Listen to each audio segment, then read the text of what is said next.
Happy Friday. I hope everyone is just having a good one so far. At the very least, if you're not having a good one right now, it is shaping up to be a good one, after work or after some bullshit banality that you have to go through.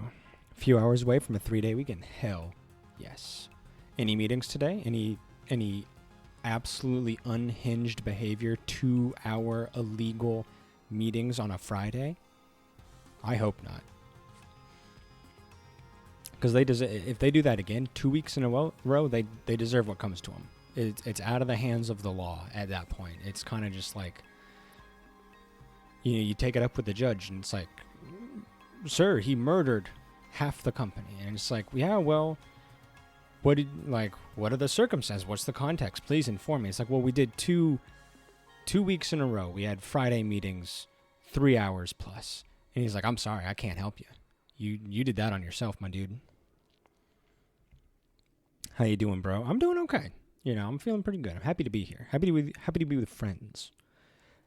Absolutely none. Most people took PTO to make it a 4-day. Nice. That's smart. That's using the brain right there. Put those wrinkles to good use. It's actually self-defense. Exactly. You're responding in the only way that makes sense. I think it's evolutionary. If we go back far in time, back enough, I think there are probably some cave paintings or something that we could probably use as evidence for, like, this is a fear response. It's a self-defense mechanism. It's hardwired in our biology. It's like a social protection. If someone tries to do this to you, you get them out of your social circle. That's where I'm coming from. That's where I live. You can agree with me or not, but I'm the biologist here. So all the bullshit that I make up, at least I get to pretend, it's coming from a place of factuality. It's Cal. That's right. Everybody got new portraits. Either way, I hope everyone's doing just great. My weird ramblings and fake ranting aside. Oh, he's got little pimples on his face. Poor guy. Cal waves at you as you enter the garden, leaning on a shovel. Hey, Popo, he calls, but his eyes look past you down the path, where an enemy is beating the absolute tar out of a training dummy. Her fierce battle cries echo across the colony, making Cal wince. I wonder if how he's feeling about all this. I would assume he would have gotten together with Tammy, because they were like super duper best friends, but Tammy is dead. She's gone. She's gone. She's atoms now. All around us. Hard to marry that. Hard to bang that. Hard to do anything with that. She can't grow up. It's a tough life being and she's fruit now. Yep. So he could grow up and have sex with a fruit, and that'd be pretty close. I think that's as close as it's gonna get. It's unfortunate. Her carbon is something else now. She's been going totally hard lately, huh? He says. He scratches his face, smearing dirt across his cheek. She asked me yesterday if I wanted to spar with her. She said it would be good for self-defense. Cal smiles sadly at the memory. I told her I don't want to fight. Not her, not a training dummy, and not anything on this planet. For real. Good for you, Cal. I've never seen her get so mad at me. She called me a baby and told me I'm just going to end up forcing everyone to protect me because I'm weak or helpless or whatever. He seems upset and stabs the ground a few times with his shovel. I just don't think it's right to fight anyone, especially the Xenos. They were here first, he says. What do you think, Popo? Violence is never the answer. I'm gonna say it. I'm gonna say it with my chest. Cal looks relieved.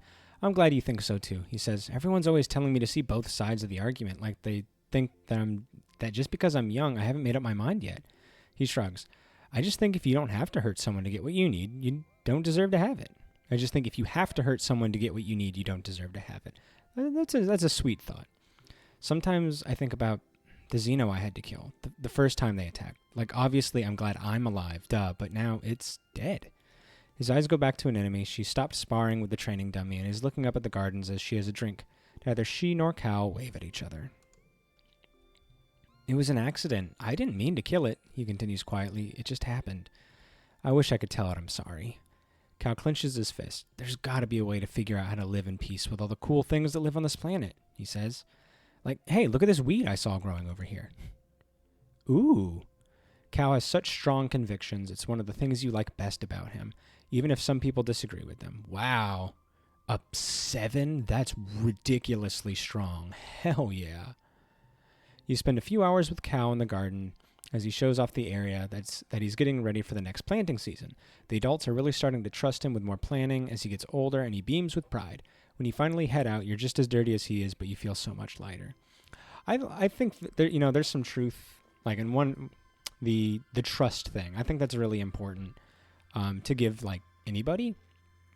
I think there's this huge like portion of the population that I'm going to say includes basically everybody, where one of our core needs is to be trusted and to be like, and to believe that other people are counting on us, for us to believe and for us to hopefully know that we're reliable.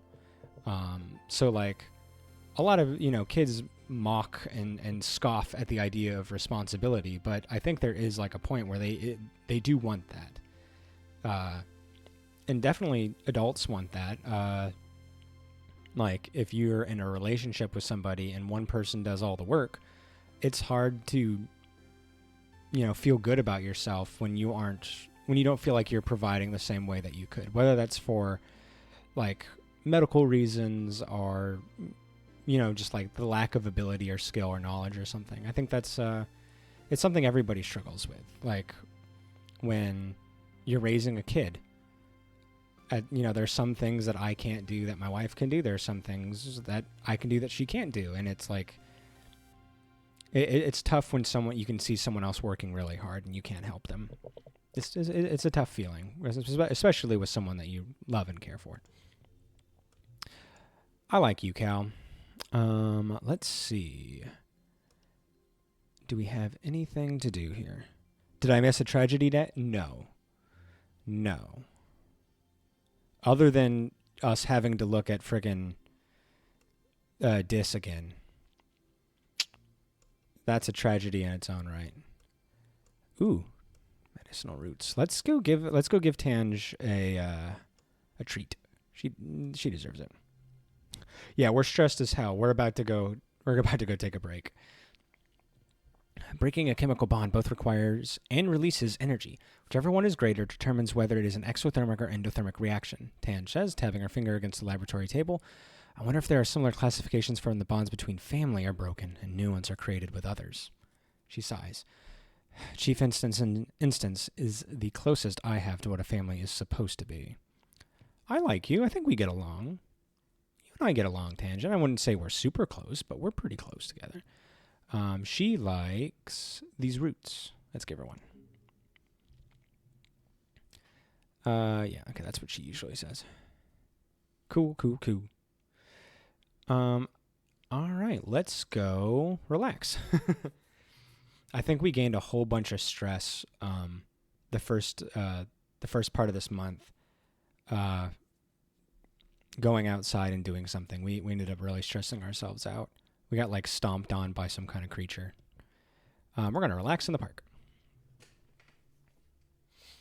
You visit Cal and Socks before your work shift one morning just to check up on them. As you expected, Cal has Socks out for her twice daily playtime. Hey, Popo, he says, waving. Look what I taught Socks to do. As gesture, Socks stands up on her hind legs and wiggles her upper body at you, like she's waving too. It's impressive. More tricks. Is it a girl? Okay, yeah. Who's a smart girl? Next, Cal gestures in a circle and Socks curls up in a ball. Then he raises both hands in the air like a scary monster and Socks rears up and shitters menacingly. Cal says, pew, pew, and Socks rolls over and sticks all of her feet in the air. You count at least 14 legs. What happens when she grows her box? We know how big she gets. Socks clambers up Cal's arm, almost toppling him over with her weight, and curls up across his shoulders like a scarf. She looks seriously heavy. Well, people hardly use this barn anymore, Cal says, adjusting her weight. It's just storage. Maybe she can live in the rafters. You're pretty sure your mom comes in here often as the head of geoponics, but you hold your tongue. Socks hasn't been discovered yet. Maybe she's really good at hiding. It's Teach. Teach is here in space. It's the one place the evils of capitalism haven't reached. Space.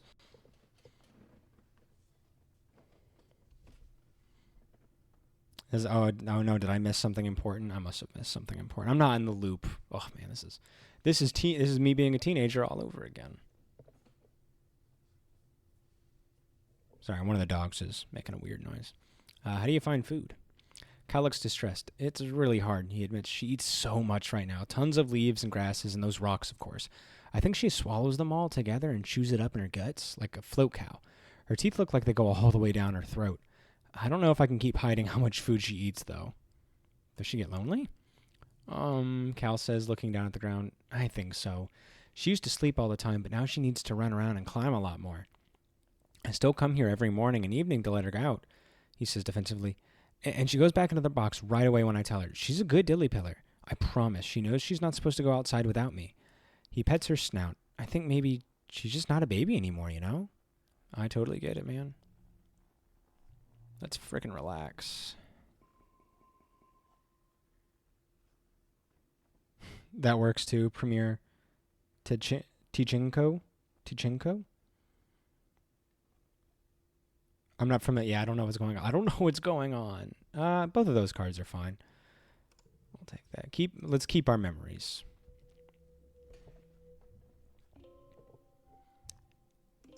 All right, let's check. Anybody got anything cool happening? Huh?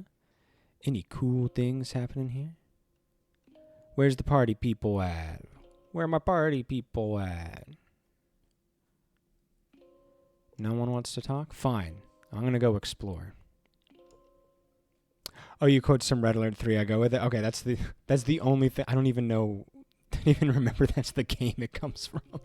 I just remember it because of the meme. And I like it's just so good. Sorry, I've appropriated that meme for my own uses without understanding the original context. I'm ashamed of myself.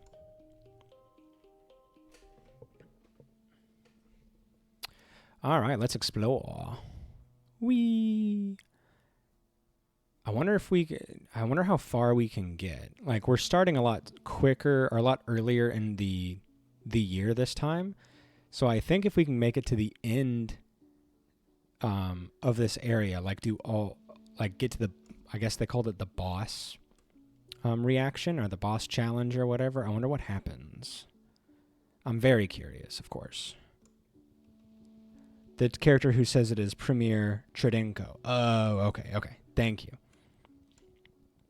I just, like I said, I know the meme, and I just like saying it all the time. Space.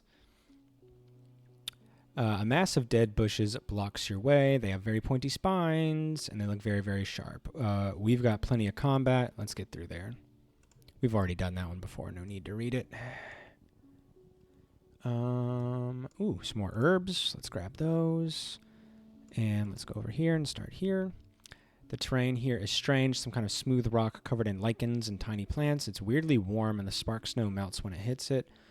Let's try a perception challenge. We could use some extra perception, I think. Ooh, interesting. What if we did... if we did that? And then, I don't think... Like, that's just going to be 11. Let's just keep it like this. That ends up going down, yeah. Yeah, we're going to keep it like this. Because I'd rather keep this for when we can actually benefit from it. Here we go. So we can do this. That's pretty good. That's pretty good right there. I'll tell you that right now. That's pretty good. Yeah, we'll take that. Look at that. We only have to get 8, please. Please. Oh, we only have to get 15, which is still pretty easy. I'll have you know.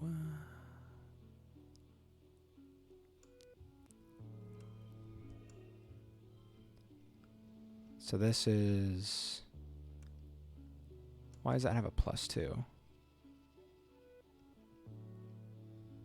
+2 to cards with... Oh, okay. They're bouncing off of each other. I got it. What if we did this, this, this? That's pretty good. That's pretty good. There we go. The super goal is 23, so I think that's pretty good. We got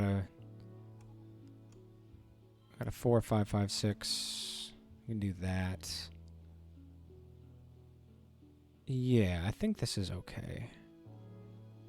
Is it possible to do like this, this, this? 4, 4, 5, 6. Okay, yeah, we'll do that. Possible 20. Okay, so there was a way to get that a little higher, but it's fine. We got a super goal. It's fine. We're not the best perceptive, but we good perceptive. After cautiously walking around on it for a few minutes and observing quietly, you realize the ground is alive. It's rumbling very slightly. What you thought was a rock slowly opens. It's an eye. Ooh. It stares at you dreamily, and you stare back, fascinated. This must be a very ancient creature. It's so vast, it's completely merged into the surroundings. There are even trees growing out of it. +1 to animals, hell yeah. A little animal, like a moth with huge webbed feet, lands between you and the massive eye and starts preening. The eye dilates to focus on the moth, then it slowly closes again in what you think might be contentment. After a minute, you feel a faint rumble under your feet, regular breathing, in and out, snoring. You creep off the creature, careful not to wake it again. Wow, that's horrifying, horrifyingly beautiful. Do you super win? If you score a super goal, you get extra stats points for that challenge. So if you get a super goal and get like the highest super goal, like if you can get the highest score possible, yeah, you get boosts to your stat ups.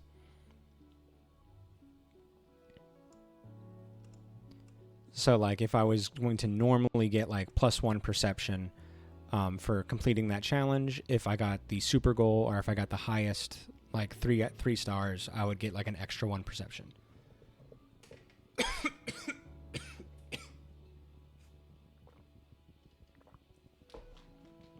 And when your points are only going up by 1 or 2 like per activity, getting 1 or 2 bonus is pretty valuable. Ooh, one of your jobs as a surveyor is to document the flora and fauna through photographs. You see a thing, a skittish flock of really long insects. Each one has 10 to 20 sets of wings like long rods with knobbly bits. I think we've seen this one. We'll do the animal challenge again. That's what we usually do. We're trying to boost that animal points up, of course. Okay, what if we do...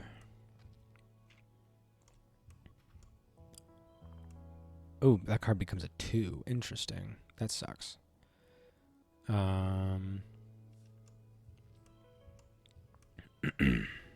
could do that. Or we could do... what if we do this? Because it's going to stay a 2. We just do that. It's not a lot of... Like, we're not getting a lot of bonuses from it, but it's probably fine. Because this stays between rounds, so I definitely want to use it.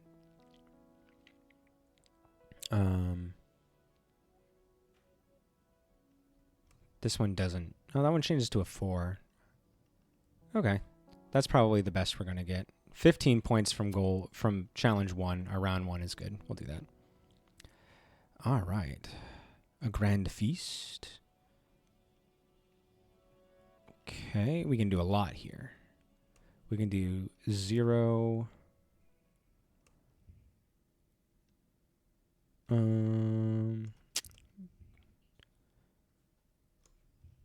Keep that there, I suppose. Do that.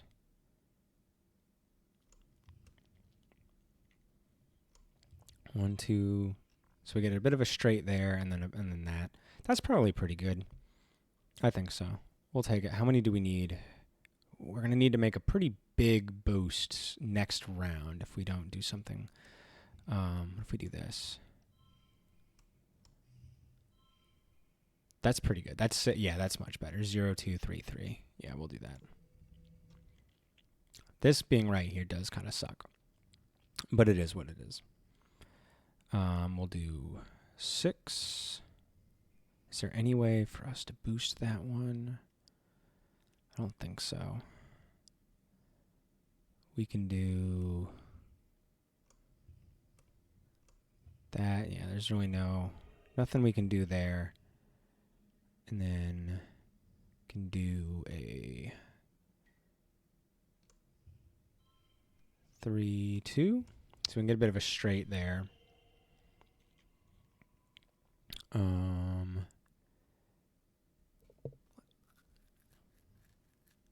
Is changing anything here gonna help? I don't think so. Those all seem pretty good. I'm willing to accept that super goal. Ooh, wow, there's a way to do that much better. Okay. That's fine. Yeah, we already saw this one.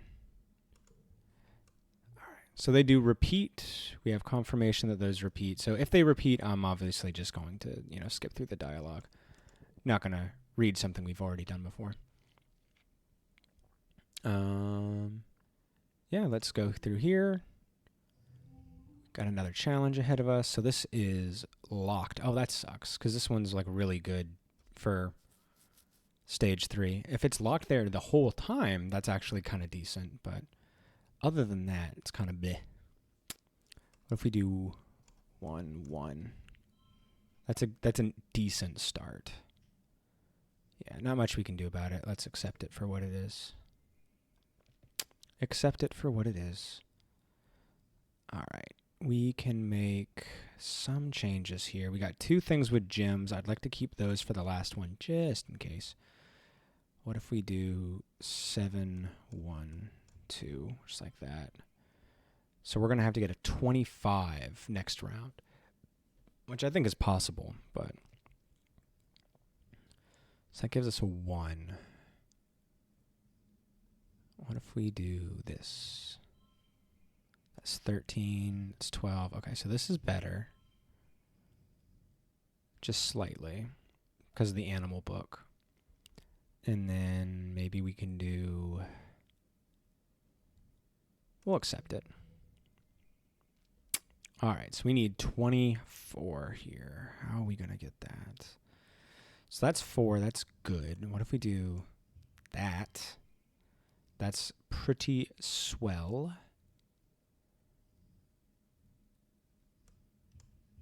Okay.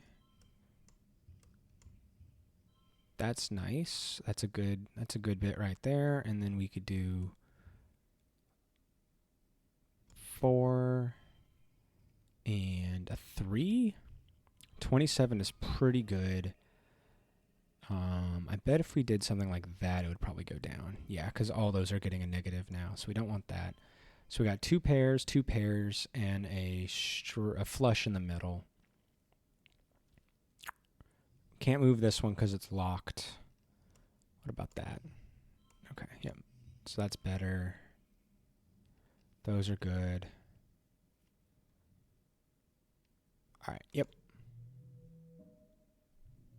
Cool. No skill change, that's fine. +1 to perception, you walk through. Yeah, we've already done that one too. Okay. We're just moving and schmoozing. How's everybody doing today? I hope you're doing all right. We are moving quickly through the... I don't know if we're actually moving quickly through this game. I feel like we're making good progress, but I actually have no idea. I know we go to age 20, I think. So... we're maybe halfway through, but I have a feeling some crazy things are going to happen soon. But I hope you guys are having a good Friday. Let me know if you have any cool plans. Anything cool happening, let me know. Maybe invite me if you're, desperate. No, I'm not desperate. There's not much to find out here, but the peaceful atmosphere is great for contemplation. You find a particularly beautiful little plateau where you can see the plains spread out before you like a picnic blanket, round lakes dotting the land like glimmering mirrors of sky. Dis is scouting further ahead. He was eager to find some adventure. We are going to... Friday is going along as planned. Nice. Nice. I hope it leads to a good weekend. Remember this spot for later. Let's stop and meditate. That should lower our stress by a bit. Yeah, nice. There we go. That'll allow us to explore a little bit further today. The water in this pond is slightly greener. Oh, I remember this one. Yeah, we're going to ignore that. I'm not drinking it. I already learned that it's pee. I'm not drinking pee, not in front of Dis. Dis and you are surveying together, though he's mostly just throwing rocks at things and seeing what happens. Ugh, this is boring, he complains. We've seen everything here already. The other surveyors are going to cool places like the Valley of Vertigo or the subaqueous swamp, which is like real dangerous. We have to wait till we're older. I don't want you to get hurt. Yeah, the plains are boring. You just have to wait till we get older. Yeah, Utopia says we're too young, Dis grumbles. What does she know? She's barely older than we are. Utopia is the youngest adult in the colony, but she's still an adult, and she makes the rules. Dis goes back to chucking rocks and complaining. We're just here all the time, he says, even though we know everything about it. Utopia says we need to come back every year and take new readings. In Quiet here and in Pollen and the Valley, and we have to be patient because we can't just take stuff without letting nature replenish itself. He sighs. And I mean, I get it, but it's still so boring. I want to explore other places. Well, prove that you're like tough enough. You don't seem particularly tough. You seem very whiny, but you don't seem particularly tough. Ooh, a quest. You spot an enormous, unfamiliar flower. Large, waxy petals join to form a basin brimming with goopy yellow gunk. The entire thing has a sticky, melting look. The awful smell of the juice permeates the area. It's like something died in there. Wait and watch, put your hand and feel around, drink the goop, drink it, leave it alone. We're going to wait and watch. Maybe it's like acidic or something. Or it's pee again. It could always be pee again. One of the nearby bushes starts rustling. Oh, another bush bub. It approaches the plant and dips an arm into it, bringing it to its face and licking it. Then it sticks its head right in there and drinks. You try not to gag. Blech. +1 to animals. After some long, deep gulps, the bush bulb wanders away, looking slightly tipsy. Oh, it's fermented. Oh. Let's put your hand in there. You tentatively slip your hand in a little ways and feel around. Suddenly, the plant contracts and sucks your arm into the elbow. You panic, expecting the sting of digestive juices, but it's just warm. Gross, but oddly pleasant. There seems to be nothing else in there. I wonder if this is like a pollination thing. Like it's like a nectar, but like a tipsy nectar. This is for adult pollinators only. You plant your feet on either side of the flower and pull your arm out with a mighty slurp. Your hand smells awful, but feels all tingly and kind of stronger. So we got a toughness from that. That's interesting. I wonder if we could use that. All your noise attracts a nearby bush bub. It comes scurrying out of the bush, growling and cackling at you. Well, let's defend ourselves, of course. Hopefully in a way that doesn't, injure the poor bush bulb. Okay, so let's do this and this. That's pretty good. And then let's get rid of this 0 because it's going to turn into a 3. So that's good value right there. Because putting the 4 there is going to lower that. And putting this here isn't making good use out of its special effect. So I think this is the best thing for us. 16 round 1 is excellent. Okay, we're going to keep this one for next. So we can do this. So we get a nice 3 there. And we can do a 4-4, or maybe we do like a 2-2. 2-2, so it's 11. What if we did, might as well use this one because it's a 4. And then we could do another 4 here. Perfect. That seems good enough for me. All right. So we can do, what are our options? We can do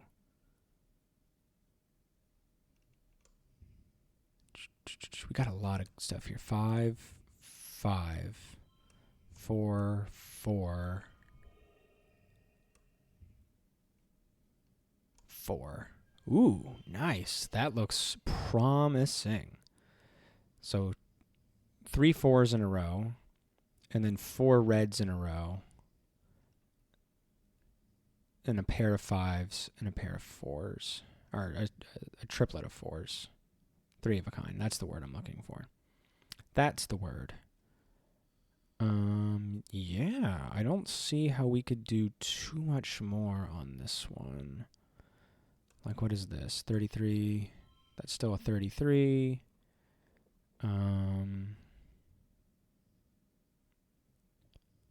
Yeah, I'm going to go with this. Ooh, what if we did 4, 4, 4? So it's a 33, 32. Okay. I thought that might have been something. I'm wrong. I'll admit when I'm wrong. It happens every once in a while. We could have gotten a 37. That's what still learning. The funny creature rears up and stomps the ground intimidatingly, but by reading its body language, you realize it's just trying to move you away from the big flower. It's this little drink fountain. You back away slowly, talking softly to it. Good, Bushbulb. You keep your gross stink flower. It's all yours, buddy. Let's keep exploring. Ooh, is this like I can start from here now? Did we reach a checkpoint? That's pretty cool. I think I got right there last time and stopped. All right, what is this? You've reached the end of this area. Apparently, I should go home soon. How much stress do I have? 85. If I succeed at something, I can stay one more time. But yeah, I think it's time to go home. Go home. You're back. You spent the whole month exploring. We got a little bit of friendship with Dis somehow. Some perception and some animal points. What's our perception level? 30. Ooh, a couple more and we get a benefit. We get a perk. I'm all kinds of perky. That's what everyone loves about me, is I'm perky as hell.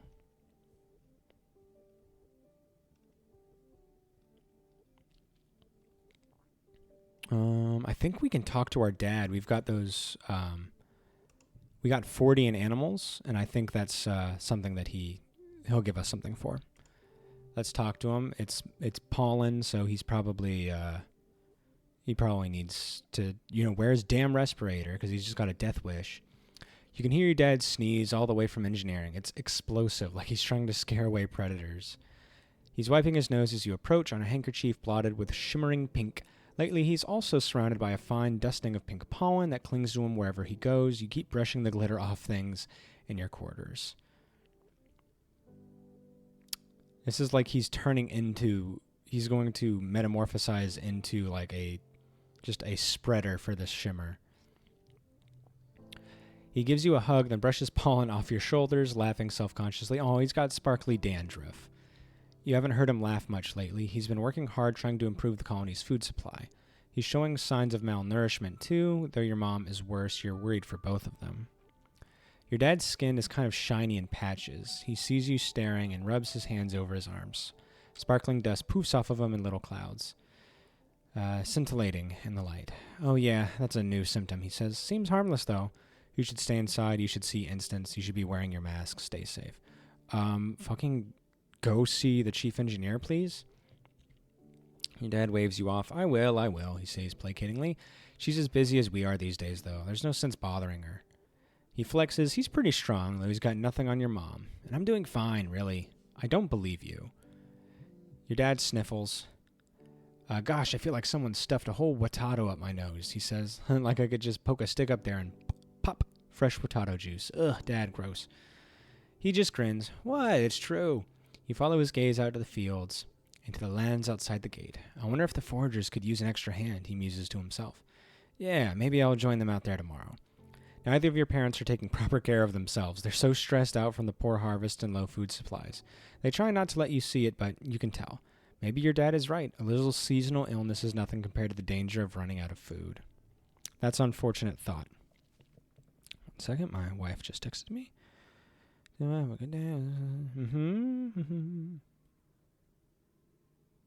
Yeah. Okay, she's good. It's date night. We're not sure what we're gonna do for date night, but we are going to make some bad choices. Certainly. I think that's the whole point, is making bad choices. Helping an animal. Yeah. All right. Your dad is helping 2 bristle slugs who've gotten tangled on each other while, well, maybe they were wrestling. Your dad doesn't want to go into the details. All right. So we got a 4 card that gives us +1 to strength challenges. We've been dealing with that a lot while we're out exploring, so that's a good deal for us. He hefts up the larger one, and you carefully pull apart their bristling spikes, being careful not to get jabbed yourself. 10 minutes later, they're back at it again. Your dad shrugs. The heart wants what the heart wants. Hell yeah. Sometimes you just gotta bang. There's no stopping it. Well, your parents' death can decrease the surplus population. That's true. Less mouths to feed, so the food goes farther. And all I had to do was lose my parents. You're absolutely right, Nevik. I've been looking at this the wrong way. It's not about keeping my parents. It's about saving this colony.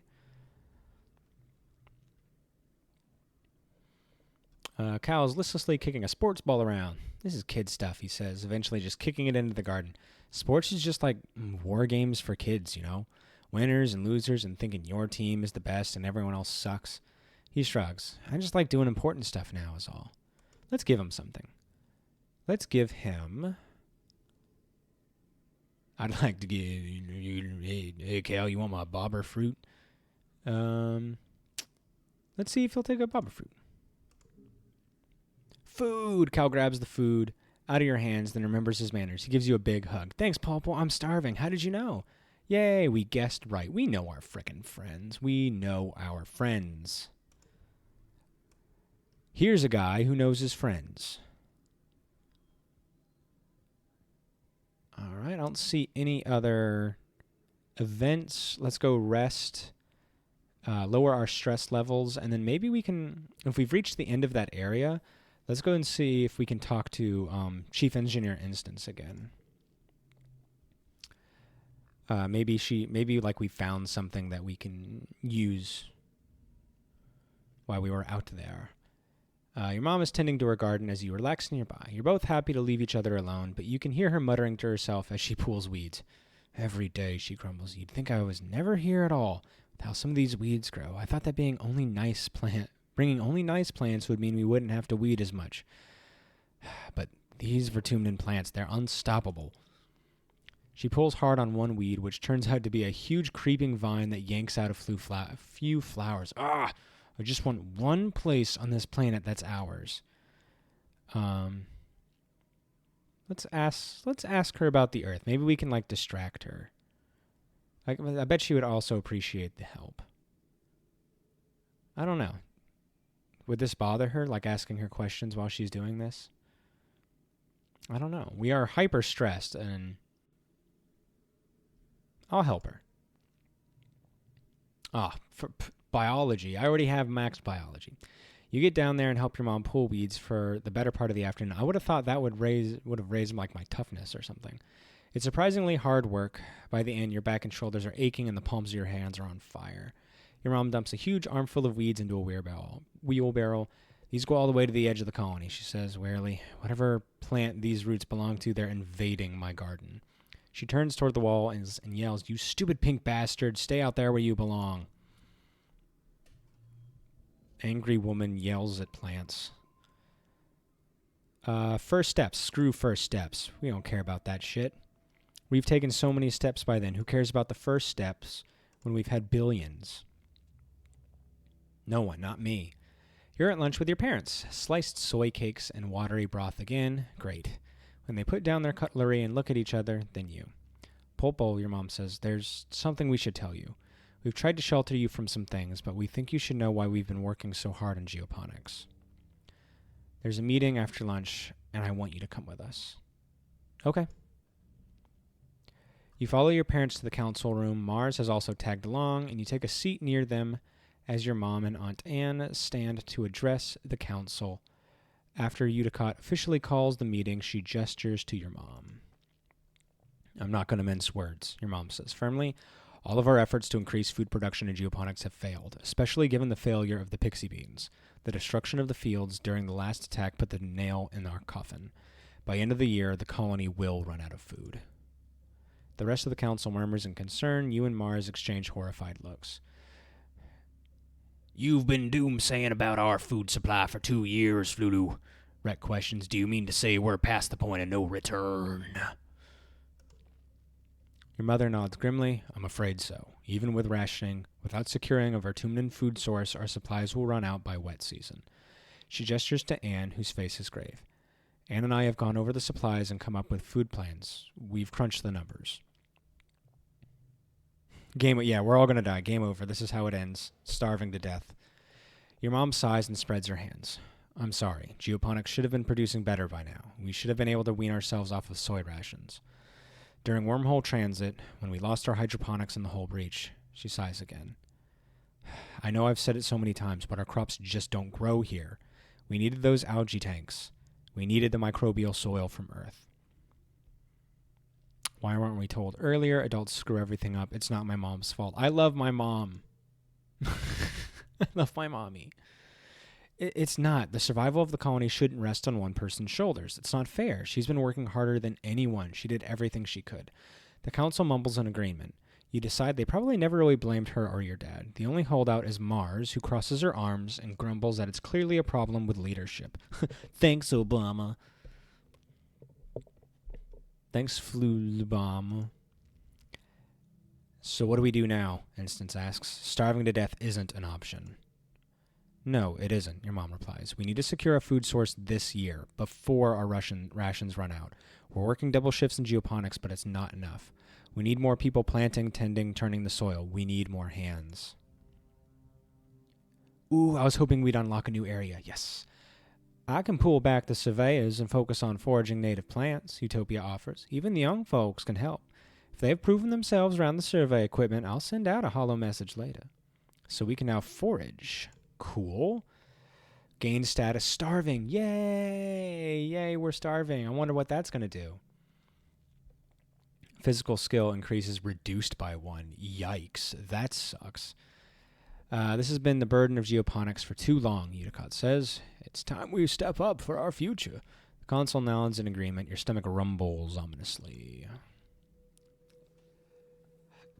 Well, that blows.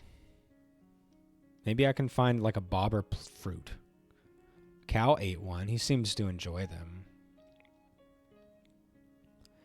Okay, let's go see what this foraging's all about.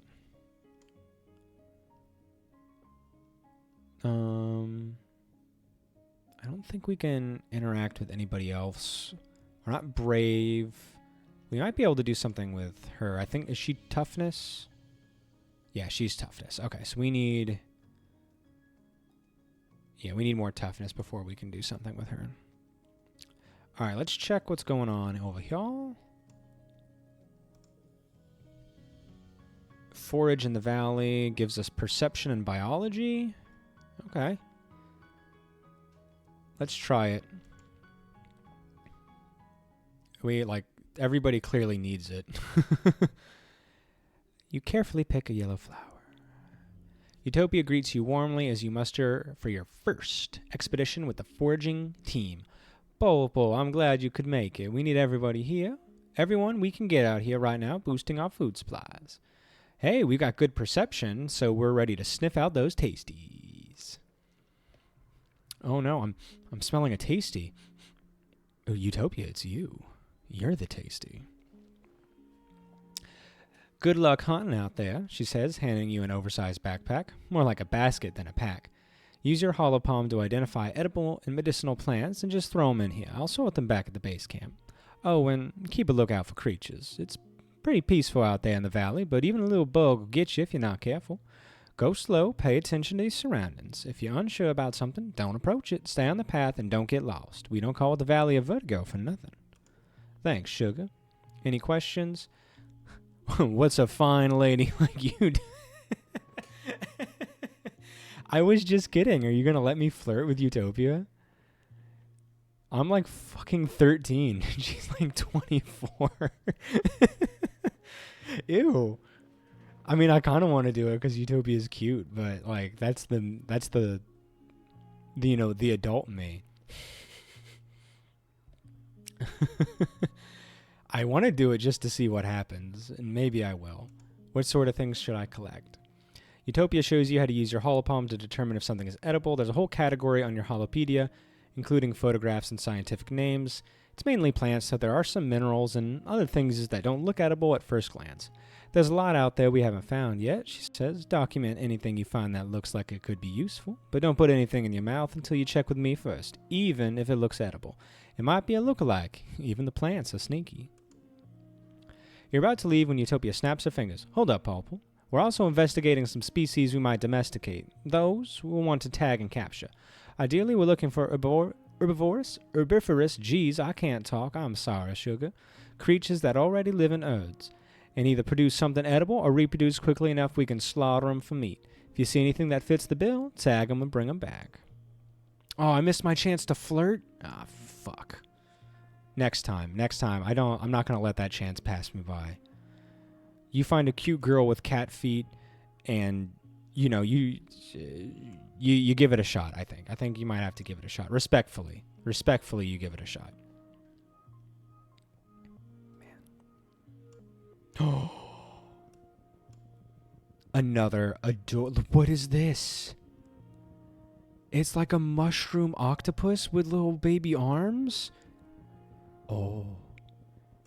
Alright, why is everything cute, though? Why is everything fucking cute?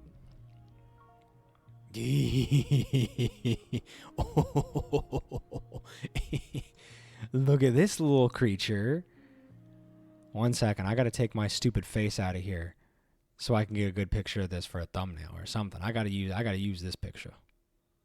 Get my dumbass face out of here. There we go. That's good. That right there is where it's at. Alright, I can come back now.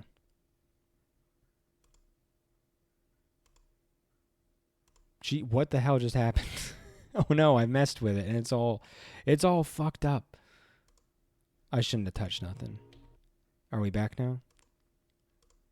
Oh no. I done screwed it up.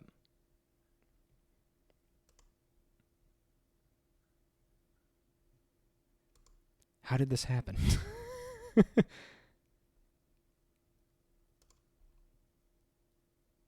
Game capture.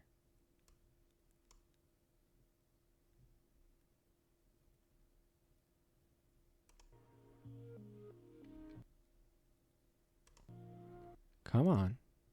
Are we back? Are we back? There we go. Okay. That's what I get for being so selfish and wanting a cute picture of something. Clearly, I'm not allowed to have nice things. You come across not just one Vriki, but a whole swarm of them, mostly just baby ones about the size of your head. They're all amassed around a massive tree, scurrying up and down the trunk. When you can see the tree itself under the swarm, you notice it's the same pale pink as the baby Vriki. Its tentacle-like roots meander a fairly large distance before plunging into the ground. When you see the Vriki, you approach. When the Vriki see you approach, they get agitated and they look hungry. Definitely hungry, like dozens of hungry grapefruit-sized furry pink spiders, the stuff of nightmares. We are not brave enough to do anything. All right. All right, so can I get around them? I can't go that way, so we need to find another place to go. Are we really stuck because we don't have enough bravery? That seems silly. Is there another direction we can travel? How can I not go anywhere else? There's usually more than one way to solve a problem.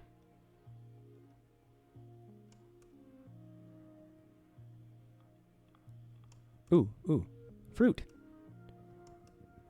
Can I offer you a delicious fruit?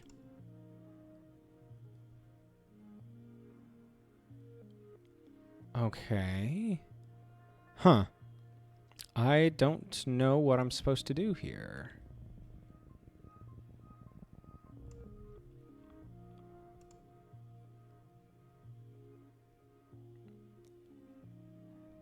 Maybe they aren't so bad. It's so strange that something is like, I'm being hard blocked. That's never happened before.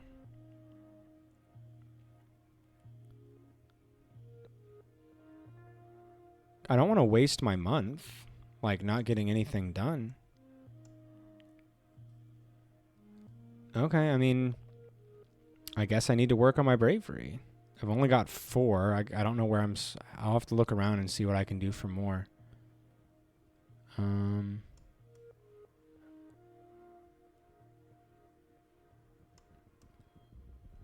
right, I guess we're going back. I guess we're hard locked right now.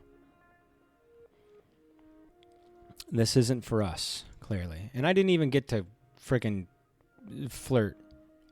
Ridiculous. This little gazebo is set up as a waiting area. Okay, yeah, we've seen that stuff before. All right, go home. What a waste. I mean, now we know, but it is what it is. All right, perception's at 32. Come on. Come on. You can give me more. You can give me one more. All right, I guess we need to work on our bravery if we want to forage, and I do want to help the colony. That is the point, is to help the colony.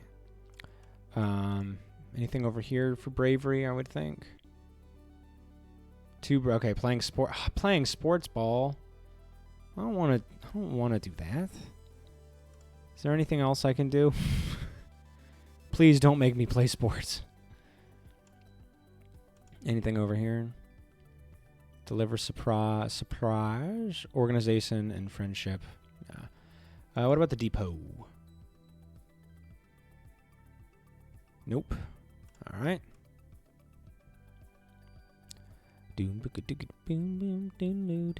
All right. I guess we gotta abandon our principles and play some frickin' sports ball. An enemy meets you on the court. She's bouncing from one leg to the other in excitement. My brother Com is organizing the youth team, she tells you. Kombucha. Oh, is that his name's Kombucha? Ooh. Nice. Freaking nice. I love kombucha. Kombucha is delicious. Kombucha offers you a high five and greeting and tosses a sports ball your way. Let's start with a practice game to see what you're good at. You and an enemy are team captains. Pick your team. Com will fill in to even up the teams, but he promises to go easy. I'm going to choose frickin' Cal because he's my buddy. Mind if I play goalie? He asks. Sports ball is fun, but I don't really like to score against the other team. Totally. An enemy chooses kombucha, of course. They bump fists. Your next choice, Mars. I like Mars. I'll play Spiker. Mars runs in to take position. I'm surprised she would want to play. Honestly. Seems like she's in it for the glory. Hopefully she'll want to share some of that with the rest of the team. You face off on 3. Toughness challenge. Can't believe I'm being tricked into playing sports. A 61 goal? Oh, frick. Big yikes. Okay, so let's do this.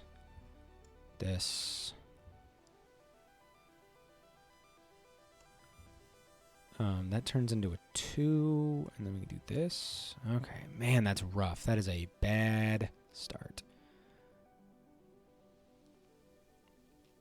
That is a rough start. Could we... I got 5 of these. Let's redraw the hand. This sucks. That is a terrible first hand. Here we go. Let's do that. Look at that. Already a 10. And then 14 and a 17. There we go. This is much better. All right. Card gets +2. Was I reading that? I might have been reading that improperly. That checks out. That's something I would do. I would definitely do that. So that's 5, 5, 4. Look at that. Freaking 32. Easy. I'm tougher than I look. We only need 12 here. Easy. We could do 8. 4. 3, 2. 2. 2. 2, 2, 4, 6, 8.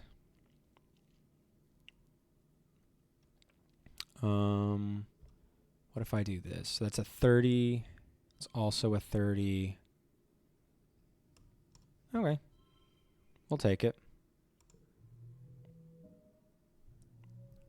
No skill change. Cal makes an amazing jump save, but is winded when the ball hits him in the chest. A little bit of kudos. And sports ball. Set neighbors to this value. That card, that's fine. It's not great, but it's fine. The score is tied with an enemy in calm. Putting on the pressure, then blam, you score the match point with a rad spike all the way to the net line. Hell yeah, nothing but net. That's what we call, in the game of basketball, a strike. Victorious, you worked well this month. +1 bravery. Nice. And a little bit of stress, not that much. And an enemy, liked that. An enemy will remember this. All right, so shit. I wonder what we do. Or if I don't find a way to boost our food, what are we going to do? Can I work in the farm and help? Is that going to help? I don't know. I need 10 points of bravery. And I got 2 for that, so I can do 1, 2, and then maybe that'll be enough to go and fight those little critters. All right, we're going to try it. I'm going to play some more frickin' sports ball. Can't believe I'm doing this to myself. Goes against everything I stand for. Mars may not be as skilled as a sports ball player as enemy, but she plays hard.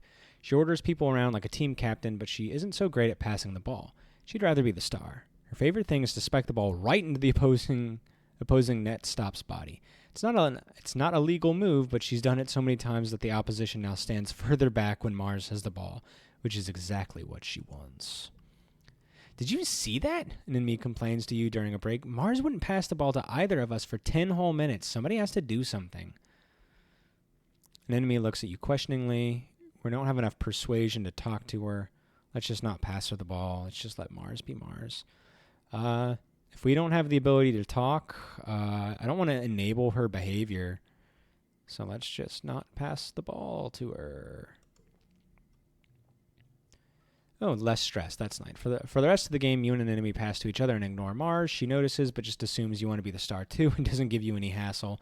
The thing you've learned with Mars is that she loves to be the best, but she doesn't have the kind of ego that makes her mean about it. Doesn't really solve the problem, but it's kind of fun anyway. Interesting. I mean, I guess that's all right, but still not for me. Thanks. Still not for me. What if we do like a this, and then a this, and then this. That's enough to win. So that's pretty good. These are both getting boosted by this card, which seems nice. We got 3 of a kind right here.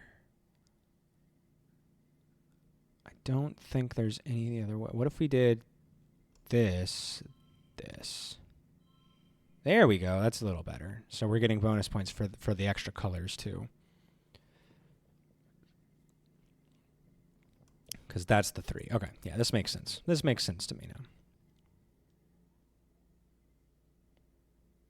Could I do... That's 27, 28. All right. Nice. Best score. Ooh, that's an extra bravery. That's so good. That's really nice. We kind of needed that. So now our bravery is at 9. We just need 1 more. It's time for Vutumnalia, the yearly midsummer celebration, when the colony gives thanks for its good fortune. How much of that do we have? Hey, but yeah, boo sports ball. I can't believe it. I play video games to not play sports ball. And here I am, being forced into it by the video game. It's making me confront things I don't like. Well, it would be, but as you file into the main square, you can't help but notice that the feast table is nearly empty. What Anne lacked in resources, she made up with care. The dishes are lovingly plated. Soy cakes glisten, steam rises, not rices. Rices is not a thing. Steam rises from buns, stuffed with mince, and there are great pitchers of vegetable broth rendered out from even the most inedible food scraps. There's a neat stack of sugar cubes. For dessert, wow! We're eating like cattle. Whole sugar, what a luxury. In an underwhelming feast, that'll be the highlight. I like soy. I've been eating a lot of tofu lately. I had tofu in my salad today. I had tofu, broccoli, a salad mix, a buffalo plant patty, and some jalapeno honey hummus on top with a little bit of plant-based avocado ranch. It was quite good. I am very full. It was good. And then I had one of those like super smoothie powder things for breakfast. So I'm doing all right. I haven't been able to work out in like 2 weeks, but I am losing weight and maintaining like good shape just by not eating shit every day. I'm still eating shit, mind you, but it only happens like once or twice a week. Governor Unicott, when are you gonna die? What are you doing? You're an old person. How much are you offering, old timer? How much are you consuming? Governor Udicott's welcoming speech this year is short. Her frail body trembles as she welcomes you all to Vertumnalia with a dry, whispery voice that has to be helped off stage. Like all of you, she has been feeling the effects of the famine. Everyone clears away the chairs for the annual competition. Which one do you participate in? Hell no, participation is for joiners. Fucking joiner. We can do the bot pentathlon again. That was fun. It's so funny. I'm the smartest person in biology, but I can't do science fair because I don't have enough points in reasoning. But I know plenty about this. But we get points with Cal, which is something that actually matters. Com adds something new every year, but no one's really at their best given the rationing. Running around sweating in the hot sun seems like a luxury nobody can afford, even you energetic kids. The spectators listfully wave fans as Com announces that this year's edition will be thumb wrestling. Last 30 seconds against Com or get a time penalty. An enemy faces off. Face falls. An enemy's face falls. No fair, she exclaims. Com's the ship-wide thumb wrestling champion. He talks about it all the time. He's the worst. Com just shrugs and blows his whistle for you to get into position. I'm going to bite my thumb at you, sir. Do you bite your thumb at me, sir? No, sir, but I do bite my thumb, sir. Let's see. So we could do Could we do a 1, 2, 3? No, we can't do a 1, 2, 3 because this one's going to change the neighbors. I mean, there might be something to it. What if we did 1,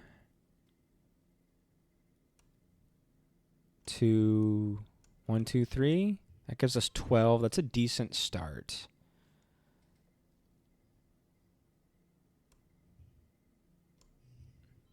Ooh. Oh, it sets its neighbors to this value, and you can change that value. So this becoming a 3 hits first, and then it boosts everyone to a 3. That's okay, cool. I didn't know they could interact like that. 18 for round 1 is really good. Freaking giggling. Get that shit out of my face. I am not in the mood to giggle.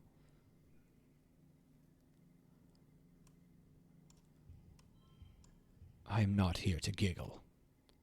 I am a man. What can we do here? +1 and change to... Ooh, okay. That could kind of work.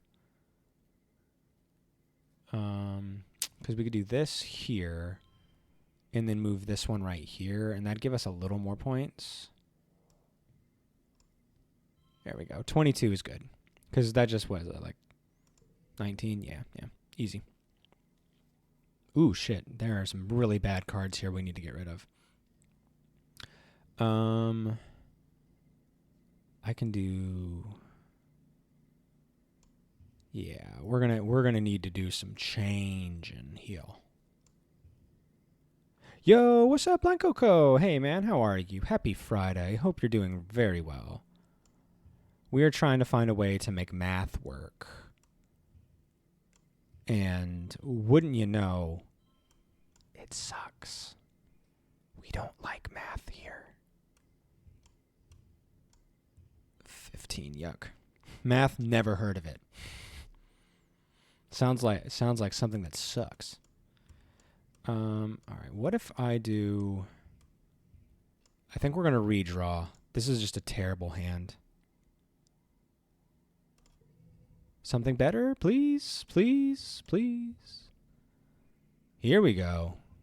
14. Freaking giggling. Stop giggling. What are you so happy about? We're starving. How is giggling going to help me win this thumb war? How is the memory of giggling going to help me beat Calm at thumb wrestling? I don't know what to say. That's got to be enough. There we go. Good. At least we got a little kudos. Everyone's very impressed by my thumbs.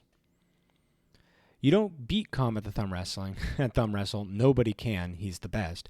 But you do manage to hold on through 30 tense seconds of maneuvering and fake outs and double fake outs. The man is a master. Look at those thumbs. Whew.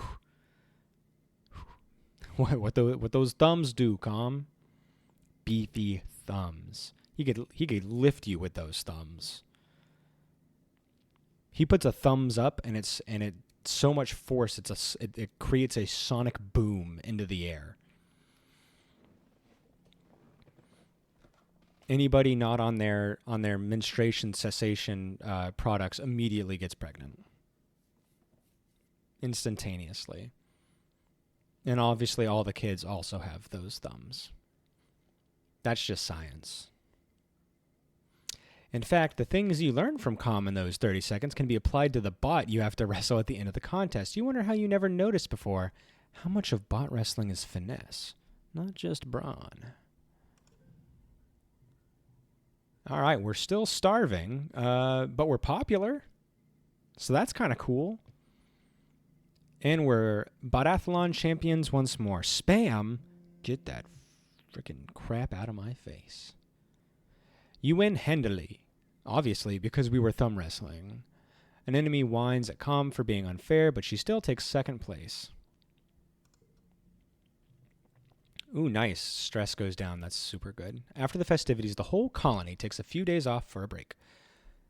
Well, except for geoponics, and the foragers, and the kitchens, and everyone who uses the break from their usual work to help out in the places that didn't close. Okay, it's not really a break, but you try to take it easy anyways.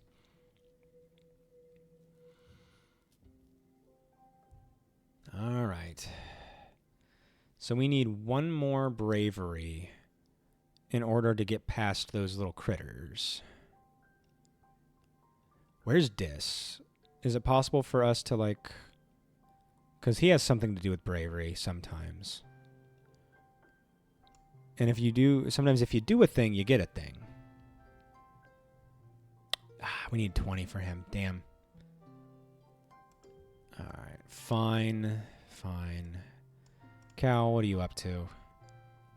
Nothing. Okay. Alright, so I think the only thing we can do... I don't know... I'm not sure if working in the farm would help. I really don't know. I want to forage, and we need 10 bravery, so I think we have to play sports ball one more time. I hate it just as much as anybody. You've heard Security Chief Rhett is on the lookout for lookouts. That is, for kids to chill out on top of the walls all afternoon and count Xenos. Sounds way better than going to class. He gives you a once-over, eyes narrowed. All right, he says. Look over there at the end of the field. What does that sign say? We've got good perception, so we can read it out loud. You can read the sign easily. It says, if you can read this, your eyesight is 20/20. Huh, what a weird sign. What does that mean? Rhett nods in approval. Good. You pass, come back next month, and I'll put you on the roster. For the brawl on the wall. Ooh. I assume that's what he would call it.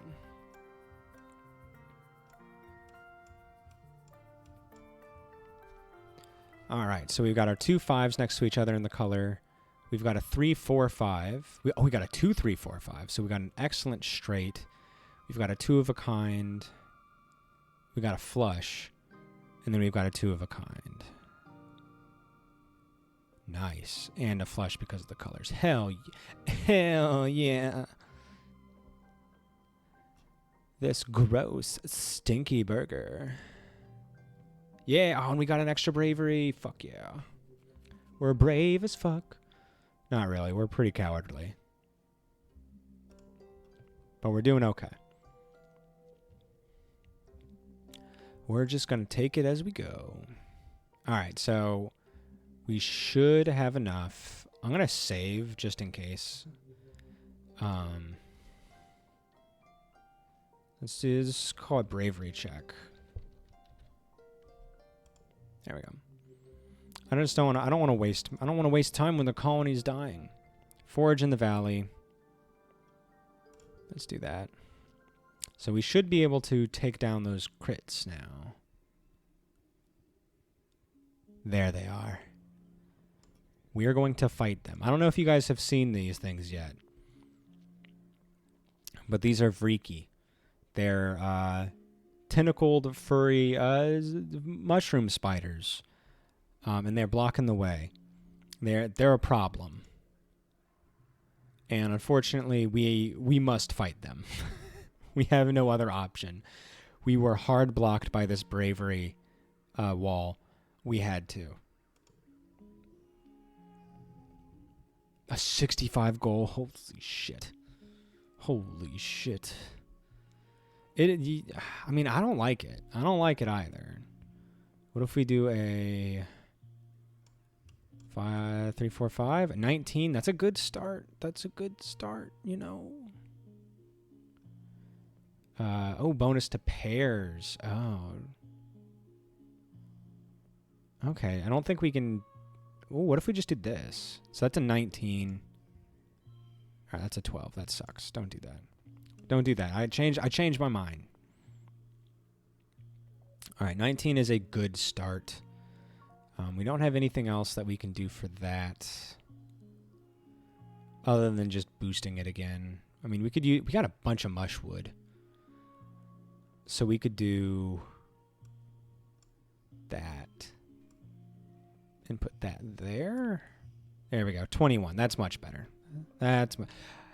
It is rude. It's rude, and I'm not saying I'm proud of my behavior.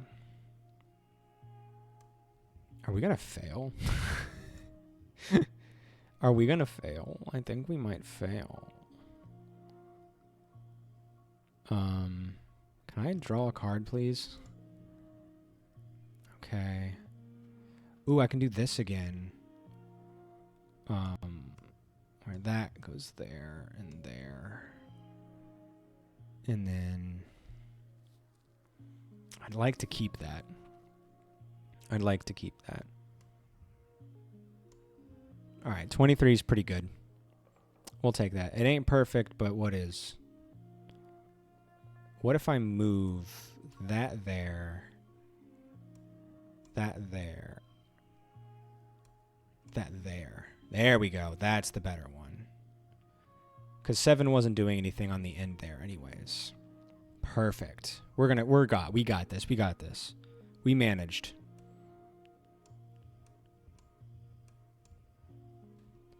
Boom. Boom.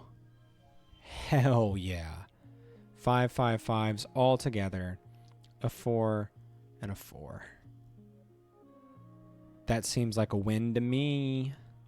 Nice try, Vreekies. Suck my plasma cutter. I'm just kidding. I don't want to kill you.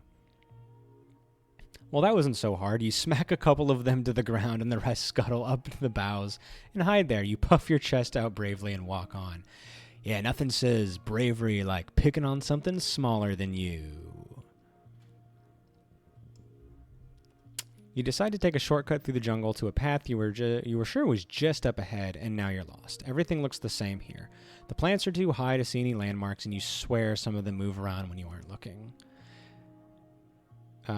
You try to check your positioning with your hollow palm, but the damn thing isn't working and won't connect to long-range communications either. Typical. Utopia did warn you the comms were flaky out here. You think you could tell north from the position of the two suns, but that's it. Ooh, perception 40. Yikes. Yeah, I'm close, but not good enough. You find what looks like a nest of snapbladder eggs. Empty, thankfully. The little bastards have all grown up and are terrorizing someone else. Let's go north. You think you can see the path through the trees, but it's only a small brook. You follow it for a while, but it just disappears between the roots. Let's go west. Everything looks the same here. Pink, shimmering, beautiful, and utterly unremarkable. Let's go south. This is impossible. Every mush tree looks the same. You tie your scarf around one, hoping it'll give you at least one landmark. Okay, let's go east. Okay, let's go east. The ground is marshy here. It's hard to tell from the thick coating of pollen on everything, but when you step forward, you sink to your ankles in wet pink gunk. South. You stumble into a thick pollen cloud. It's impossible to see anything. Let's go east. Hey! Dead end, but it's a lovely dead end. A magical, beautiful dead end. A shaft of sunlight finds its way through the fog and makes the entire clearing glow. Sometimes getting lost can be worthwhile. You don't know where you are, but where you're going, but you know where you are. All right, so we got just a 3 card. That's nice.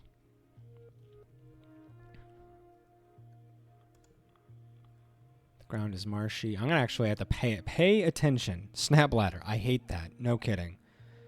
And I doubted. I did doubt. And you know what? As per usual, my big brain got us through the problem. Can I go south here? It's possible to see. Let's go west.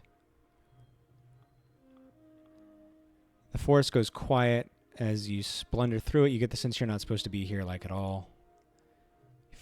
Back to the snapbladder eggs. Okay. You know what? It's time to bust out the actual hard copies. I'm done playing around. I've pulled out a pen. Because I'm not going to make any fucking mistakes. We're going ancient. Old school. Old school.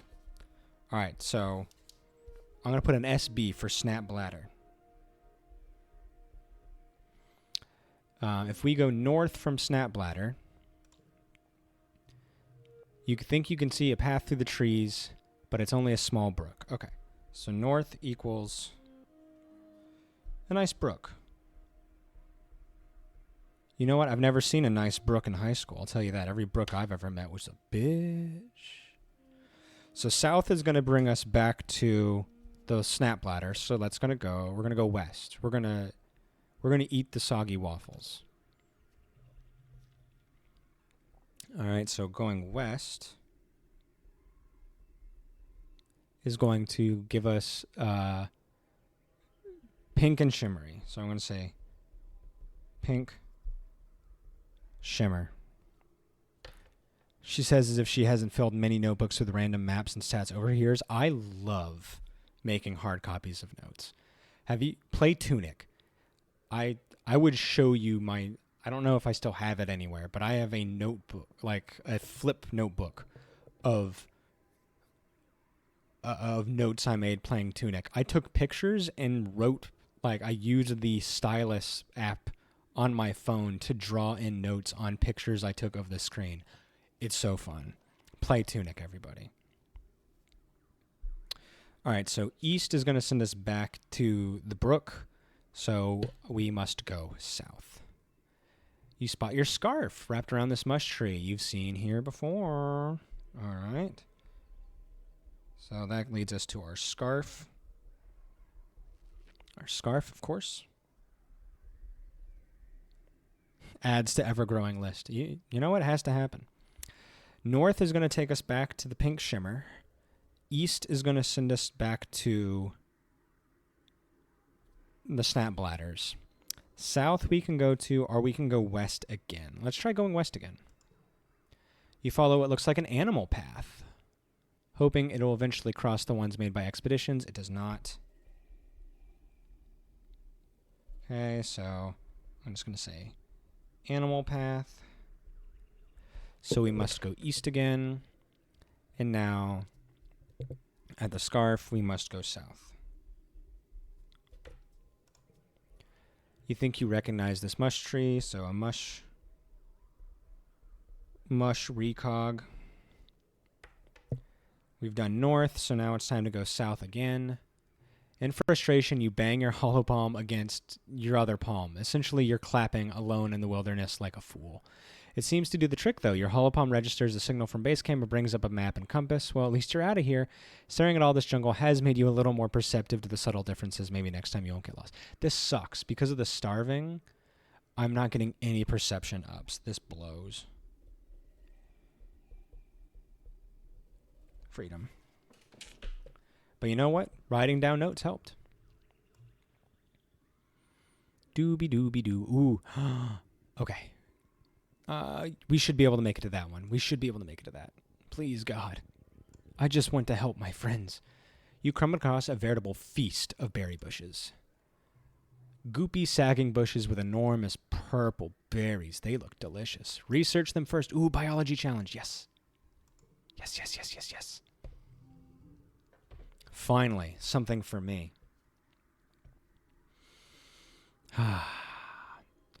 So we can do 3, 2, 2. 12 is a good start. Could we do a 3, 2, 2, 3? So that's a 13. That's pretty good. What if we did 14? Nice. I'd like to use this one when we could benefit from it. 2 cards with gems. Because that'd be really good. So what's the difference? That's a 14 to a 13. I'll take a 1 penalty here for the chance to get more later. Ooh, what if we do this? Here we go. There's a 15. That's smart. 3, 4, 5. 15 is good. We'll take that. All right. We got 5, 5, 4, and we'll just take one of these too. 21 is good. 5, 5, 4, 2. And we could do... Oh, we don't have anything to turn this one red. We could use a mush log. First use is free. Ooh, okay. Yeah, let's do that. Let's use that right there and get a 4, 4. There we go. Cut that by half. So 3 for other cards. If this is the higher value, that's not going to happen. So we can do a 3 here. We're going to put this way over here. 3, 3.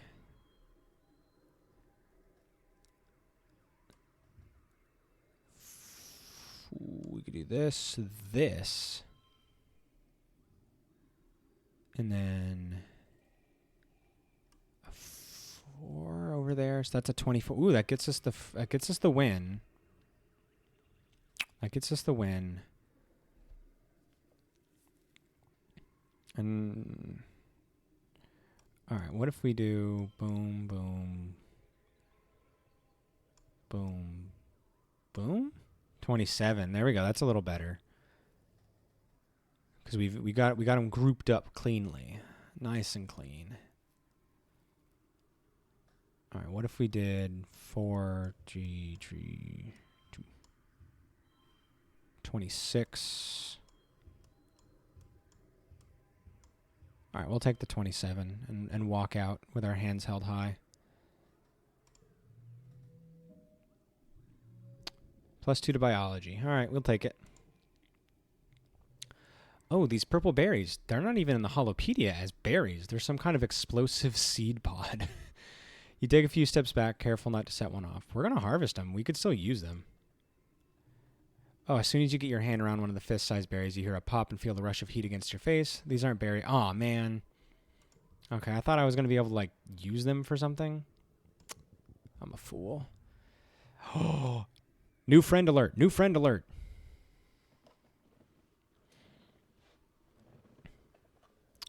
A bristle slug is rooting around in the underbrush. It's like a little porcupine with no legs. Well, little is relative. It comes up to your waist and must be at least 100 kilograms. You've seen a few of these up at Geoponics. They're easy to catch, and their spines and berries naturally fall off and are edible. A chewy, renewable source of food, kind of like jerky. Maybe you could catch it. Hey, Griff, what's going on? We are going to try to catch this animal. It's a hard challenge, but if we can get this, this is really going to help our colony. We're going to try it. Ooh, 79. Okay, we're going to have to try really hard here. Thank you for the good luck. I will most certainly need it. Okay. So this becomes a red. So we could do like I'd like to keep this for the later, but I don't know if we can. What, I mean, 333 is still decent. That's 12. That's an okay start.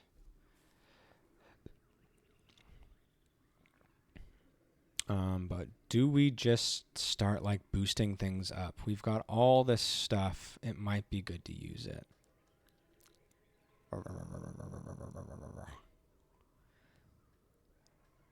What if we go like that?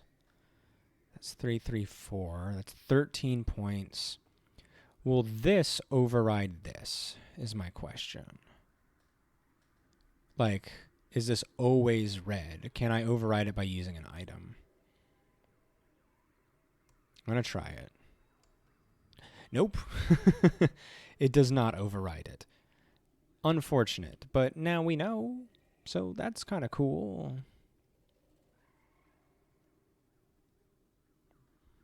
All right, let's just accept it. 65, holy shit.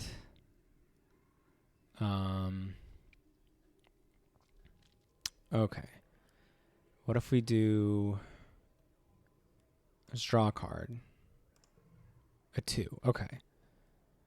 So let's do this, this,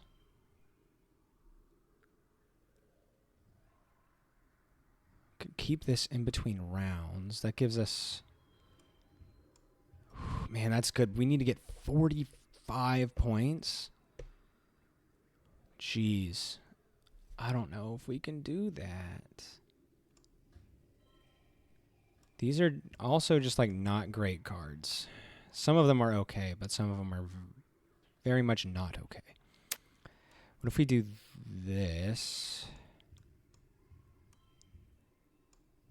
4, 4, 5. And then 2, 4. All right, so that's a 22.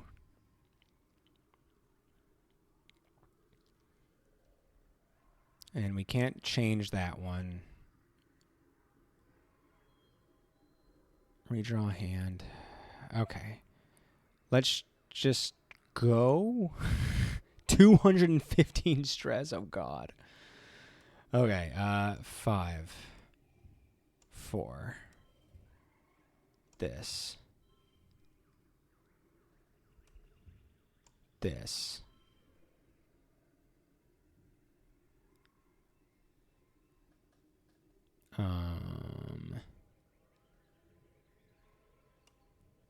We all need a good cry, don't we? 30. How am I going to get... Okay, I can push through. That's good. Let's draw a card.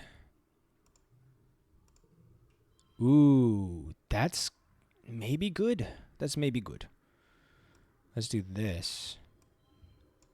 31. Okay. So this gives, oh my God, 60 stress. That's going to put us up so high. We're going to freak out if we don't do something about this. Okay.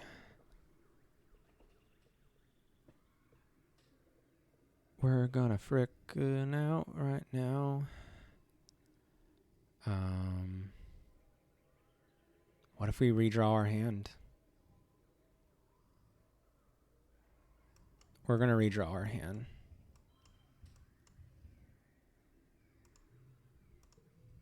Here we go. Okay, we got some better cards. We can do a that.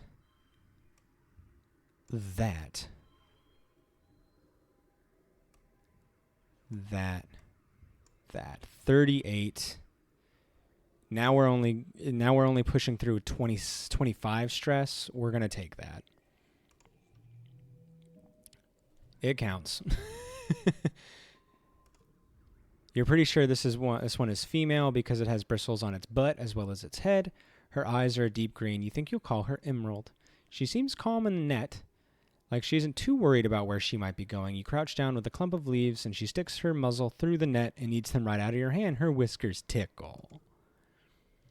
Food for the colony, and kudos. You pat her forehead and pack her off to Geoponics Barns. You could go visit her there. We unlocked tending animals. Yes. Life is good. That was tough. You've spent some time working in geoponics, so you know your way around a plant or two. Walking through this area, you notice something different about it. The bare ground feels bouncy, like a trampoline, and the plants all look weirdly stunted. Not a lot can stifle nature here, so it's honestly a little weird that there's no grasses or mosses here. Notice the strange spongy soil? Notice the unusual biodiversity. We're going to go with perception, because usually whatever you use gets boosted. We already have max biology, so going and choosing this isn't going to help. And you peer down at this oddly bouncy ground. It's pink and fleshy and, wait, is it even ground? You kneel, take a closer look, more like a kind of dense moss or coral maybe. You press a hand into the moist, squishy substance. It smells sweet and starchy, like cake. It blankets the ground here in a thick sponge-like layer, swallowing up everything it touches. Gross. But it smells so good. You dig a large chunk of the sponge cake up to bring back to geoponics. Further analysis is needed, but you have a good feeling about this. All right. Let's go. Whoa. That's a cool structure. Yeah, I could use some cake. Daddy could use a little cake.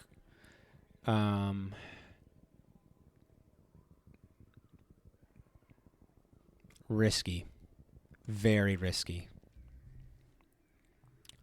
You hear a rustle in the bushes and catch a glimpse of a shadowy figure. Could it be a person? Whatever it is, you quickly lose sight of it. Follow it.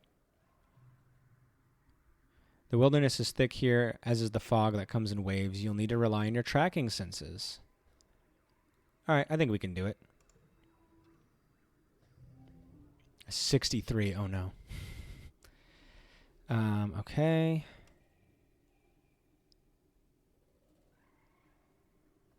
We could do 4, 4, 3. That's a decent start.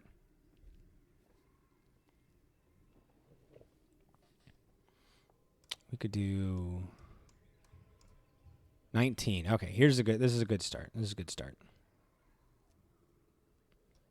3, 4, 6, 19. All right, we'll take it. 7, 4.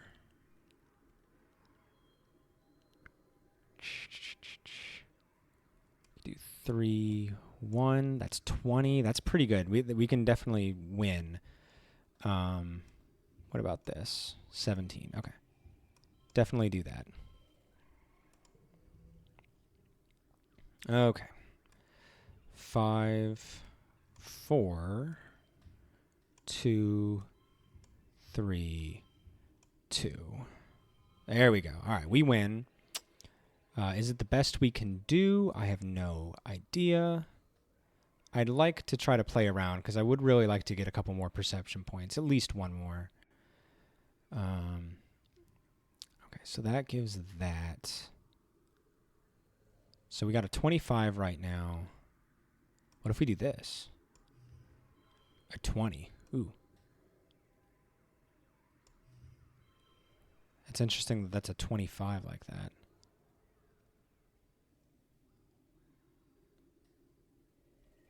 Okay, so we got, oh, it's because we got this straight, or yeah, the straight of 4. Okay. Yeah, we'll take it. I'm sure there's a better way. Oh, no, I was right. I'm finally right. Everyone sound off. What's your favorite type of cake? Let me know what your favorite type of cake is. I'm willing to hear it all. Ice cream cake is allowed. I know that might be a contentious topic. I know I might catch some heat from that, but you know what? I'll stay cool with some fucking ice cream cake. Carrot cake?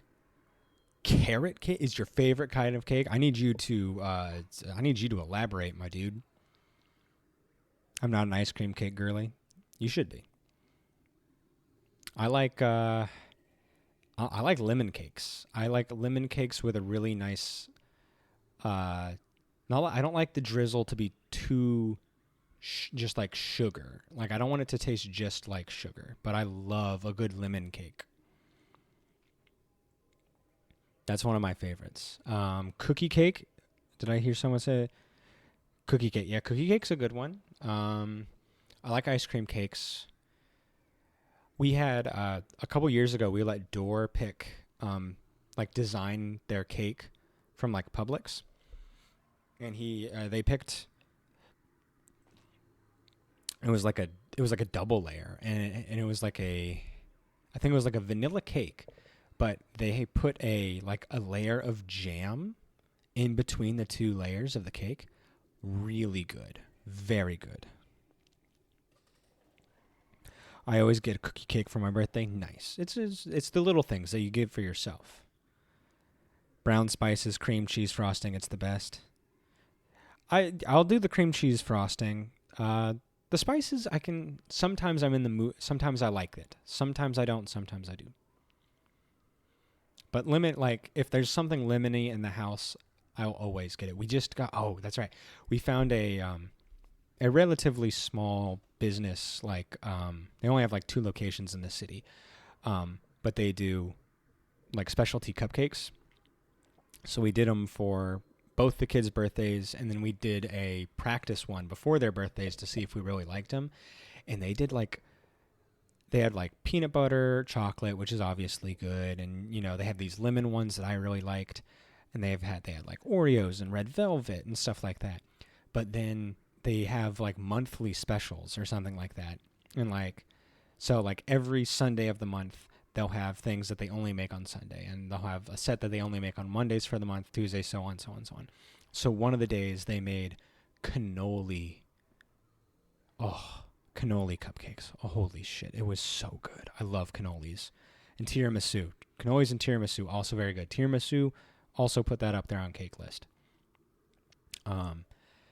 And then what they do sometimes to boost it even more is they'll make these cupcake milkshakes where you can get a cup and they cut the cupcake in half and they put the bottom at the bottom of the cup. And then you choose your ice cream and they give it a nice little blend. And then they pour the ice cream milkshake mixture on top of the bottom cupcake. And then they top it with the other one. And it's so good. And if you do it with a particular one that has a topping, you get that topping. So I had a cannoli milkshake cupcake with a cannoli on top. Oh baby. Oh. I'm going a little nuts just thinking about it. Gotta stop by the store and get some cake on my way home. We're changing lives here. We're changing lives. Have you had lemon flavored powdered donuts? I love jelly donuts. The lemon jelly donut type is one of my favorites. When we used to do donuts every couple of months, the the lemon-filled type was one of my go-tos, and then blueberry cake, and then chocolate cake. I don't like chocolate glazed donuts, but I love the chocolate cake donuts. And yeah, those were the ones those were just for daddy. Those were daddy's treats. You mess with those at your own risk. Good tiramisu. I'm glad you like that. Not jelly donuts like the regular powdered donuts, but lemon flavored. Ooh, no, but that sounds really good. You're looking for a person, so it's a surprise when you come face to face with the weird looking creature. It kind of looks like a person a bit. More like a tree, really. Some relative of the bush bowl, maybe? But more tentacles and slime. Like a tree oozing with goopy sap with 2 legs. Yuck. It makes a sort of brrrr noise at you as you back away. Bye. Alright, we desperately need to go home. Alright, I brought back some food. I brought back food. Yay, perception up. Yes, yes, yes, yes. And we got a perk. Alright, so the perk is highlight collectibles. All collectibles now glow. That's actually pretty helpful. They do kind of blend in. Yeah, give me that wood. Give daddy the wood. I'm going to make good use of this wood. Alright, we desperately need to go relax. We had a real rough time out there. My local Walmart stopped selling the generic brand, and I'm just big sad about it. Because I'm cheap. Oh, man. Sometimes generic brands are good. Oh, like I know at the Walmart, they have those little pies that you buy that are just like $1. Those are good. Every once in a while, I've bought one of those. Just as like a little treat. And obviously, I get the lemon. Give daddy the wood. I'm going to make good use of this wood. I know how to use my wood. The mood in geoponics is tense. Everyone is working themselves to the point of exhaustion, trying to get enough plants in the ground to survive. Tend the animals. Let's see what that gets us. And it gets us empathy. Yes, we have been sorely lacking in empathy. But we must relax. The garden is such an extravagance normally, but during a famine it's almost irresponsible. Your mom hasn't had a lot of time to weed here lately, so you donate some of your free time to cleaning up around the flowers. They're pretty, but not edible. What a shame. Oh good, we can get rid of this stupid baby skill for babies. Get the frick out of here, babies.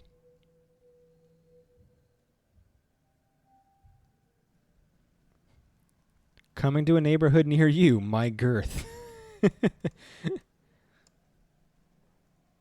Sup, teenage ichthyologist. We haven't seen any fish, Ellie. To my dismay.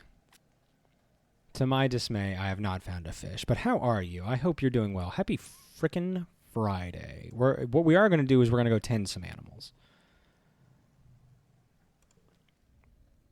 You meet your dad by the animal pens, fresh and ready for your first day at your new job. Your dad laughs at your clean clothes and your scrubbed face. Oh, Pumpkin, I'm sorry to tell you that you're a little overdressed for the position. He chuckles. You're going to get dirtier and all heck today. Go on, put on these overalls and let's get to work. Yes. You change and follow your dad to the float cow pens. He rubs their noses as he points out their names. I know they're cute, but these ladies aren't pets, he says. They're livestock. And more than that, they're not really domesticated like our animals back on Earth. They're more like tame. We give all the animals lots of room to roam, and we feed them well. They're not going to get chased down and eaten by bigger animals, and we help them if they're sick. It's a pretty good deal, I think, but they're still pretty wild, he says. You got to be careful with them. He leans his elbow on the fence. We were pretty lucky that Vertumna has herd animals, he says. Makes it a little easier.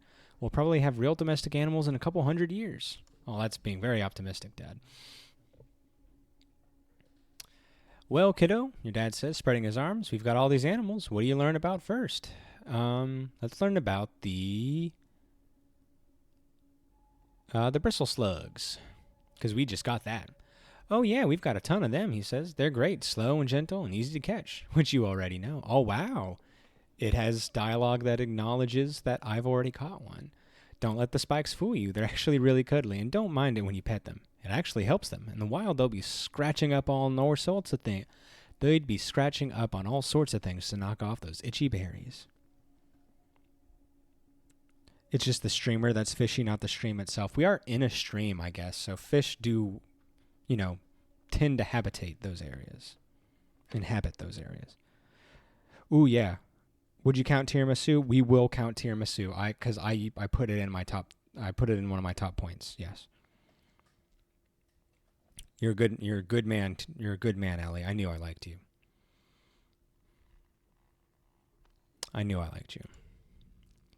He scrunches up his nose. They're not really berries. They're more like eggs. Well, they're like berries though because they're sweet and you know what? Never mind. Vertumnant animals are pretty weird. The float cows. Your dad gestures at the herd of float cows. Here they are. Beautiful, aren't they? And pretty gross. You don't want to know where they make their milk, but I'll give you a hint. It's not dairy.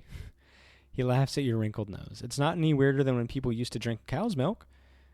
I mean, who's the first guy that decided to do that? Good point. I want to know the methodology that the guy who first tried cow's milk did. Like, did he pump it? Did he pump it with like a bowl underneath and then sip it like a person, or did he or was he a fucking freak and did he suckle the cow? I don't know. I kind of want to know. I kind of wish I was there to see it. We figured out if we keep feeding them what they'd be eating during pollen, they'll keep making milk year-round, he says proudly. It makes them heavy enough that they don't float away. Otherwise, we'd have to keep them on leads, like balloons. Sugar bugs. Your dad takes you to the rows of crates where the soft, squishy sugar bugs are all clumped up together in the moist muck. These guys are pretty cool, he says, picking one up. Fits perfectly in his palm. They're a colony, just like us, and if you tickle them, you get... He brushes his finger along the top of the sugar bug, and a little jet of gooey stuff comes out. Sugar bug syrup, he says. Pretty neat, right? Yeah, that's what happens to me, too. That's how I make my syrup. Someone just gives me a nice little tickle. Considering soap exists by accident, some questions are better left unanswered.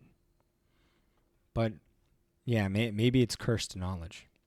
It's possible that popularized for human consumption animal milk does too. I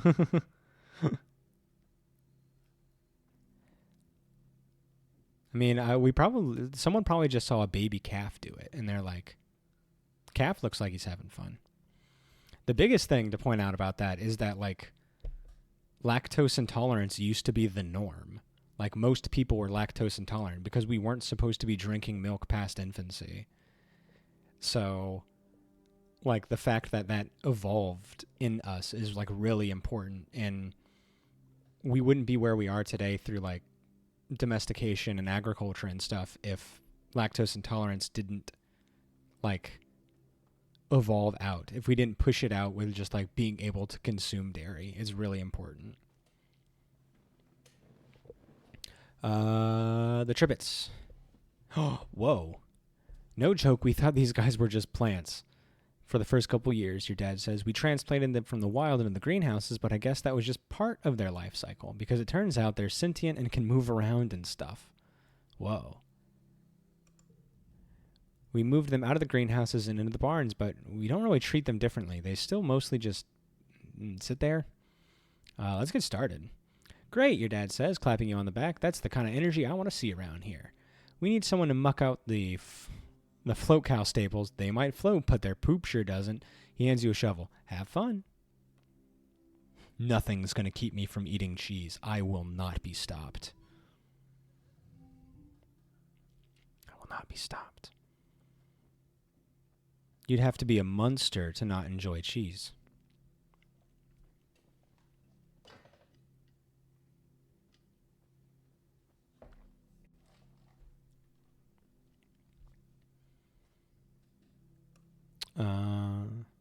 Ayo, that's one of them there cheese jokes. All right, so we can do card becomes 3. Ooh, yeah, we can do this And that. And that. And that. Hey, yes, sir. Yes, sir. That's how we do it with the big boy leagues. So those are all getting boosted. And then 4, 10. Look at that, a 10. Jeez. Excellent. 2 from a grand feast. +2 to cards with gems. Oh, yeah. Okay. That seems like the best bet. Oh, we could have gotten 2 more points. That's all right. We still got empathy and we got animals. That's all I need. That's all this man needs. Ooh, man. This is rough. I don't know what the right choice is. Oh, Daddy, let me know what the right choice is. I feel like, tending the animals has got to still give us, like, points, right? Like, they still make product. So I feel like helping them is still hopefully going to help us get points to food. Or we could forage again. We might, maybe we forage again? We've got low stress. Maybe we try foraging again.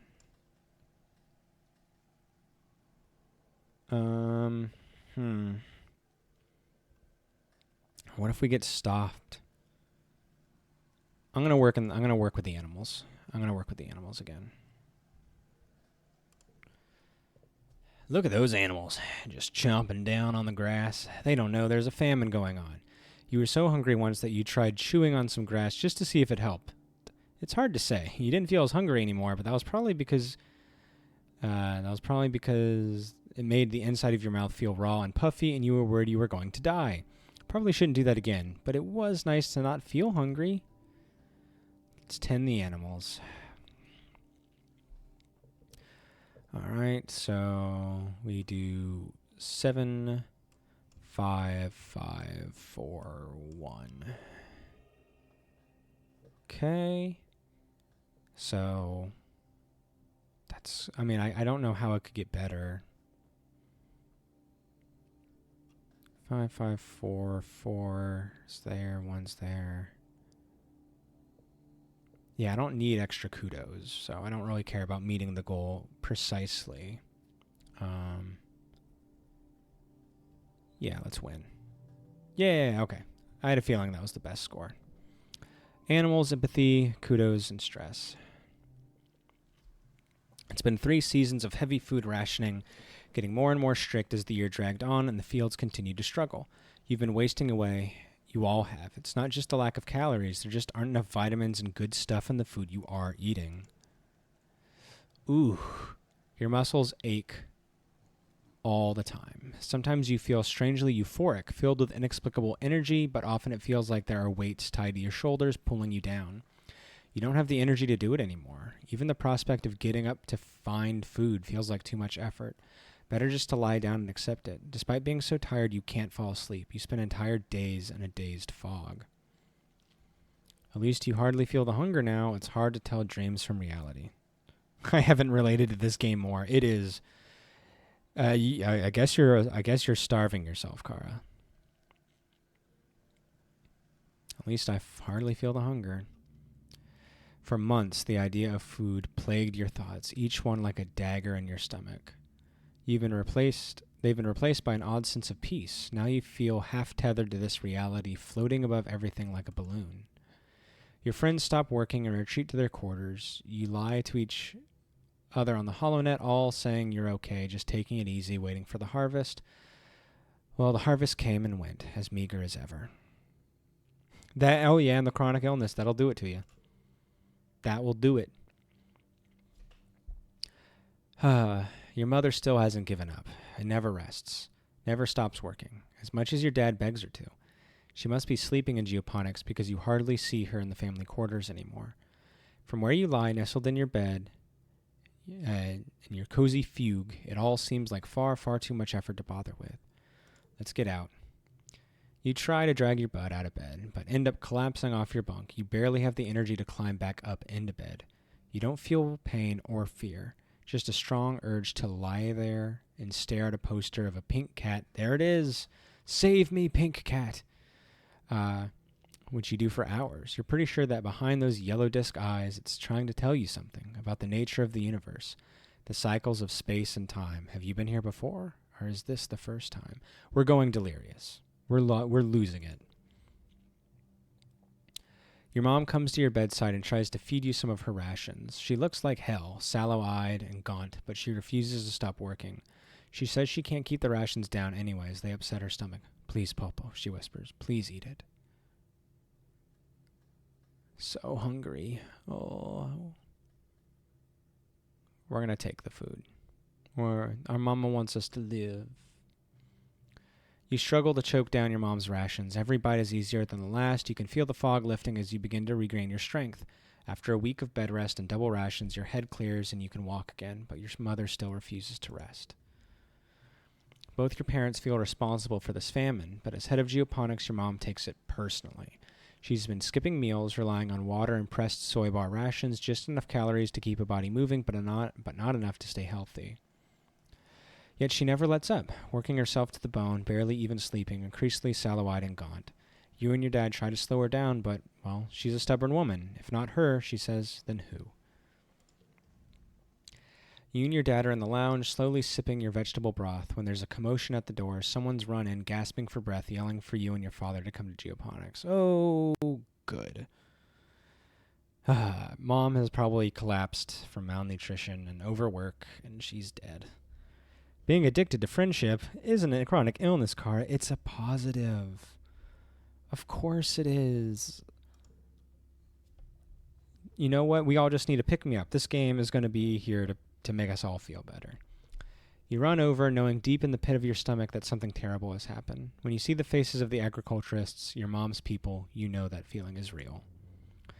Your dad sees her body first. He lets out a cry like something you've never heard before, a deep, unimaginable pain, dragged up from the darkest parts of where fear lives. Fuck. This poor guy. Your dad falls to his knees beside the frail body of your mother. He pulls her into his arms and sobs, wretched and agonized. Hey, you know what? Good news. We can be a Disney princess now. We can be in a Disney movie because we have a dead mom. Man, this sucks. You don't even know what to think. Your mom always seemed larger than her body. But seeing her now, there's nothing there, just a fragile shell. They tell you she didn't even cry out. She just went to her knees and then lay down in the dirt, and that was it. She's gone. Okay. It took a whole 2 hours, but this is we got to the countdown to the next tragedy. Our mother's dead. This sucks. I'm really upset. I think the only two things that would hurt more than this would be Cal or Dad. I think both of those would hurt me a little bit more, but just slightly more. We are stressed the frick out. Our mom is dead. Your brother's body is taken to the incinerator room, and that night the colony gathers to pay their respects. Do you join them? Of course. Like Tammy's funeral, the incinerator room has been cleared and a wreath of flowers placed over the mouth of the organics recycler. They're white astrantia.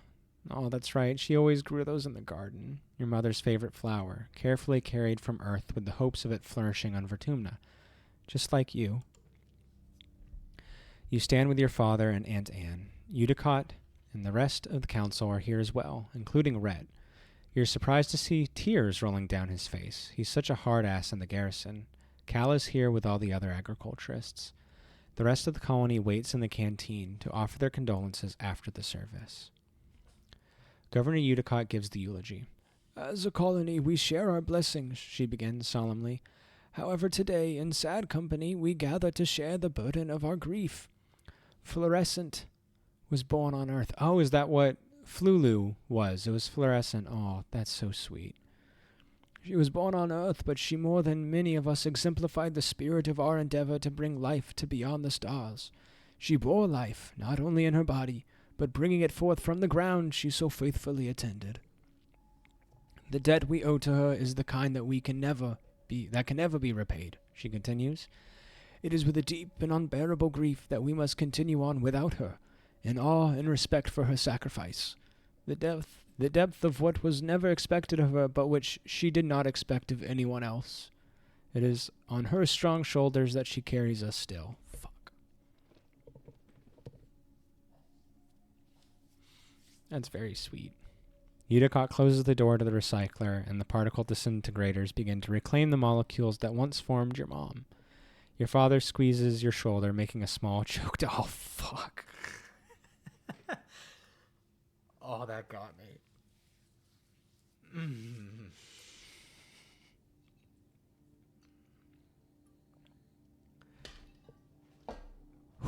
Okay. Yikes. Big yikes. Ooh. As a community, we remember Fluorescent. As a community, we return her body to the soil that nourishes us. In this way, her sacrifice is recognized in the manifest body of the colony. Oh, yay, mom fruit now. We get to eat our mom just like we got to eat Tammy. Everyone we love, we have to eat. And not in the fun way. Not in the way I like. The ceremony is adjourned to the canteen, where a somber wake is held in your mother's memory. There isn't enough food to dull the emotions, and your empty stomach only reminds you of her unfinished work.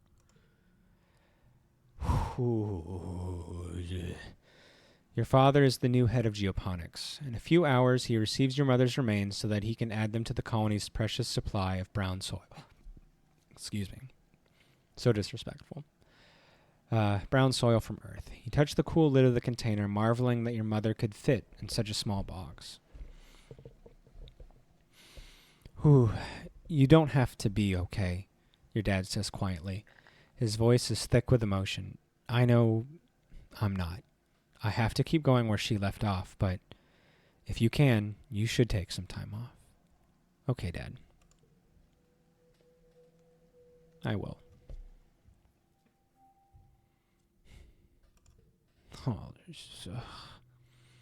The prospect of just going back to work like everything is normal is too much to handle. The sun's dip below the horizon, and glow begins. You end up spending the whole month alternating between sleeping, scrolling the HoloNet, and staring into space. It's restful, at least. A few days after the funeral, surveyors return with an unexpected bounty from the Valley of Vertigo. It's enough to survive for another month, until the new year, maybe, if you keep rationing. The colony will continue to limp along, but without your mother. Good! Yay, let's just kick us while we're down, fucking planet. The roar wakes you. It would wake the dead. It shakes the walls. Well, let's ask Mom. Shakes the walls, rumbles through the ship's hull, and makes your heart skip a beat. You're paralyzed by a sudden clench of fear in your gut.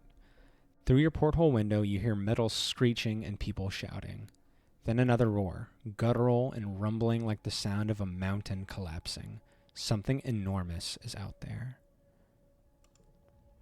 Your dad can't hide the look of fear on his face, but he tries.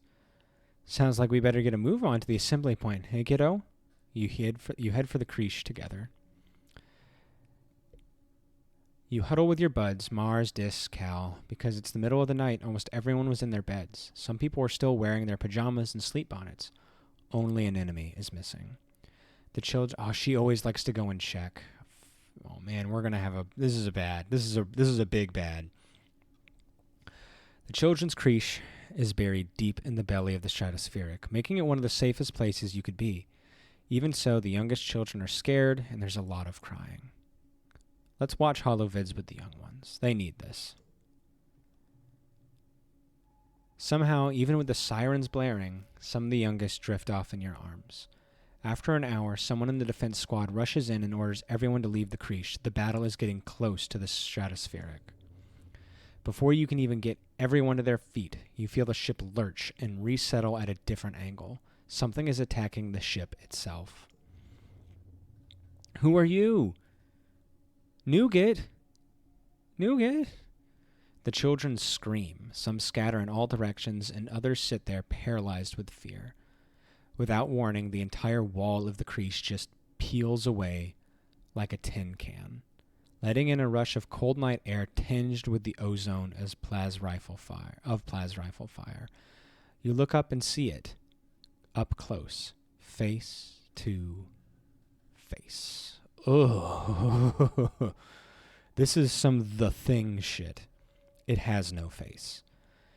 In place of a face, or even a head, its body just unzips, revealing a mass of writhing pink tentacles and blinking eyes. An enemy and her brother Calm, are among the security squad trying wildly to divert it away from the living quarters.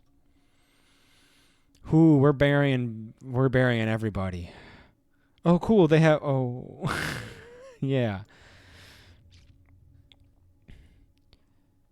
It smashes into the ship again, and again it roars, calling up a terrible noise from somewhere within its seeping wet craw, and all the children scream, "You have to get out of there."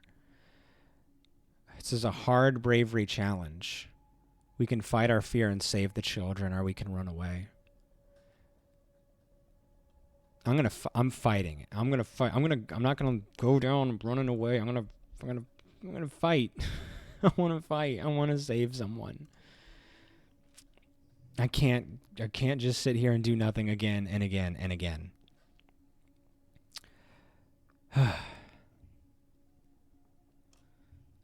I can't let this place beat us, you know?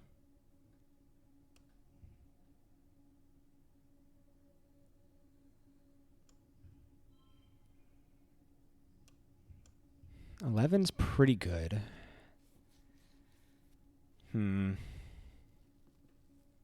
Yeah, 70. Do I got this though? At the very least, I hope I can push through if we do enough work. What if I do 2, 2, 2? Or if I do like 2, 2, 1? That's a 10. Oh, because of that. Okay.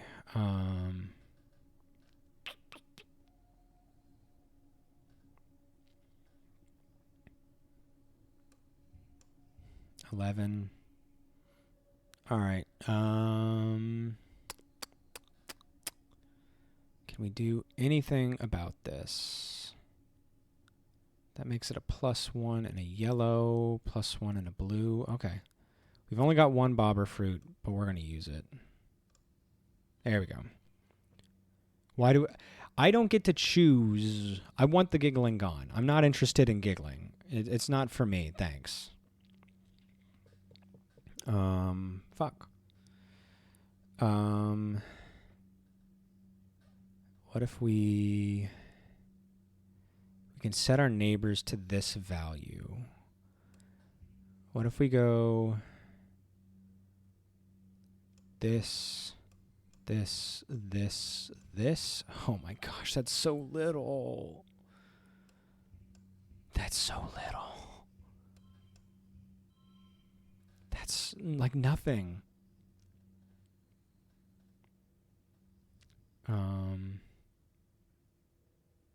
What if I got a bunch of yellow flowers. Let's use a yellow flower. Oh, 21? We just blew this shit right open.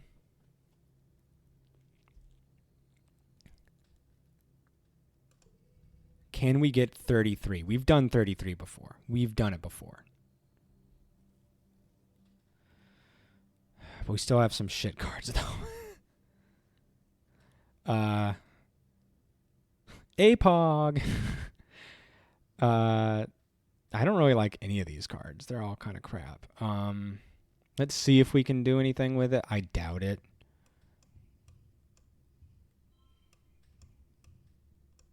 That's 20. Yeah, that's garbage. garbage person. Let's redraw our hand. Here we go. These are some bigger numbers. These are numbers I can work with.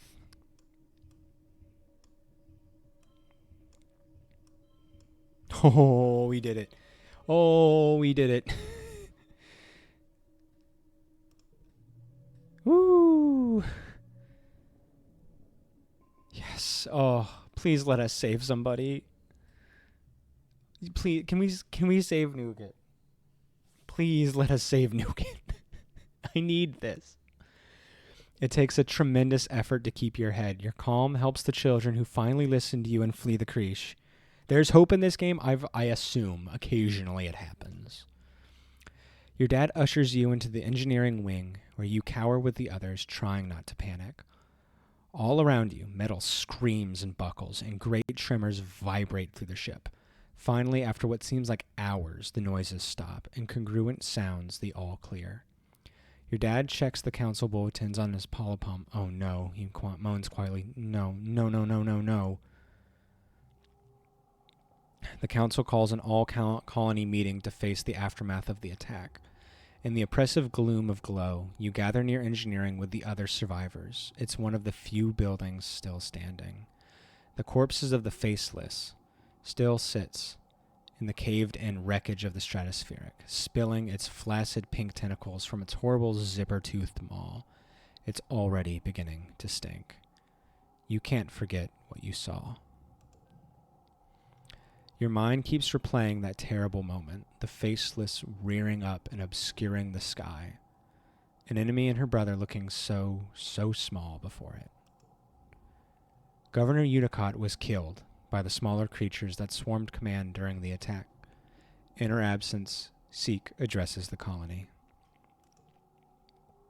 The council acknowledges the bravery of the defense squad, citing their heroism and finally taking down the Faceless. If only it hadn't gotten away from them and stampeded right into the stratospheric. At least they stopped it before it got into engineering, as it would have activated the reactor and left a crater the size of an asteroid impact. No, you have a patient? Oh, I'm sorry, Kara. Have a good day. I'm almost done. We're all done. We're all almost done. Geoponics is gone. The greenhouse is destroyed and fields trampled. After a year of suffering, starving, and only barely scraping by, you're not just back where you started, it's even worse. Everything your mom sacrificed herself for, gone in one night. The entire front half of the stratospheric has been destroyed. The living quarters, the canteen, the garrison, the lounge, even the creche, it's all gone.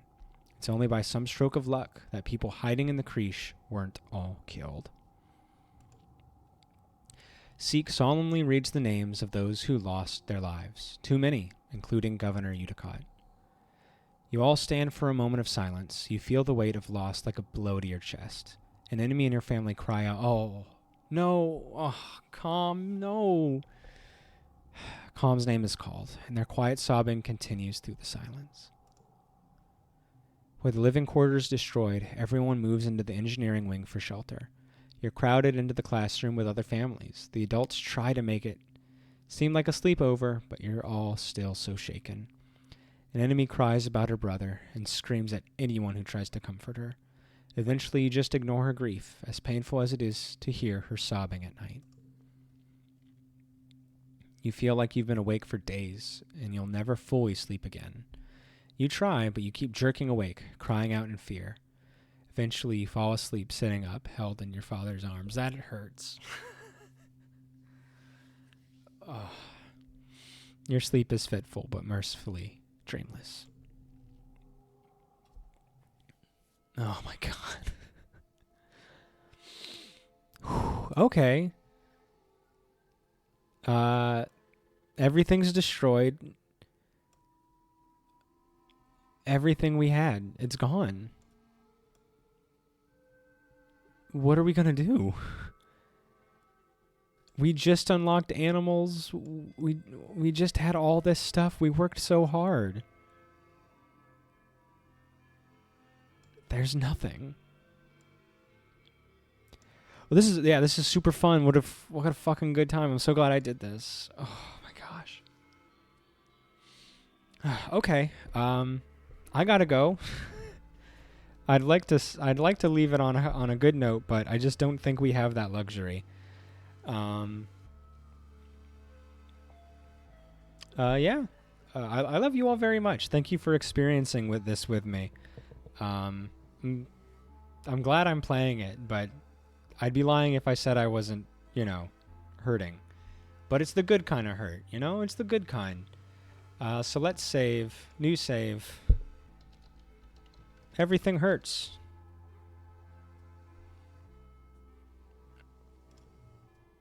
I don't think I have enough time to raid anybody. I'll see if anybody I know is like on, but it doesn't seem like it. Mysantix is on and Xyla's on. Let me see what they're doing.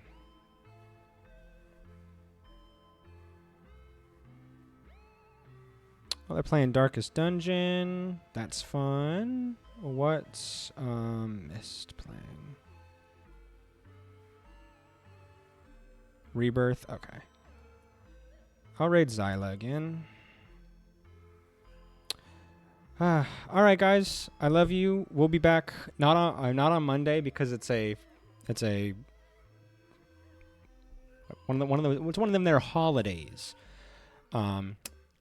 So it'll probably be Tuesday. But thank you so much, everybody. I love you all. I will see you soon in Discord and in your respective streams. Bye.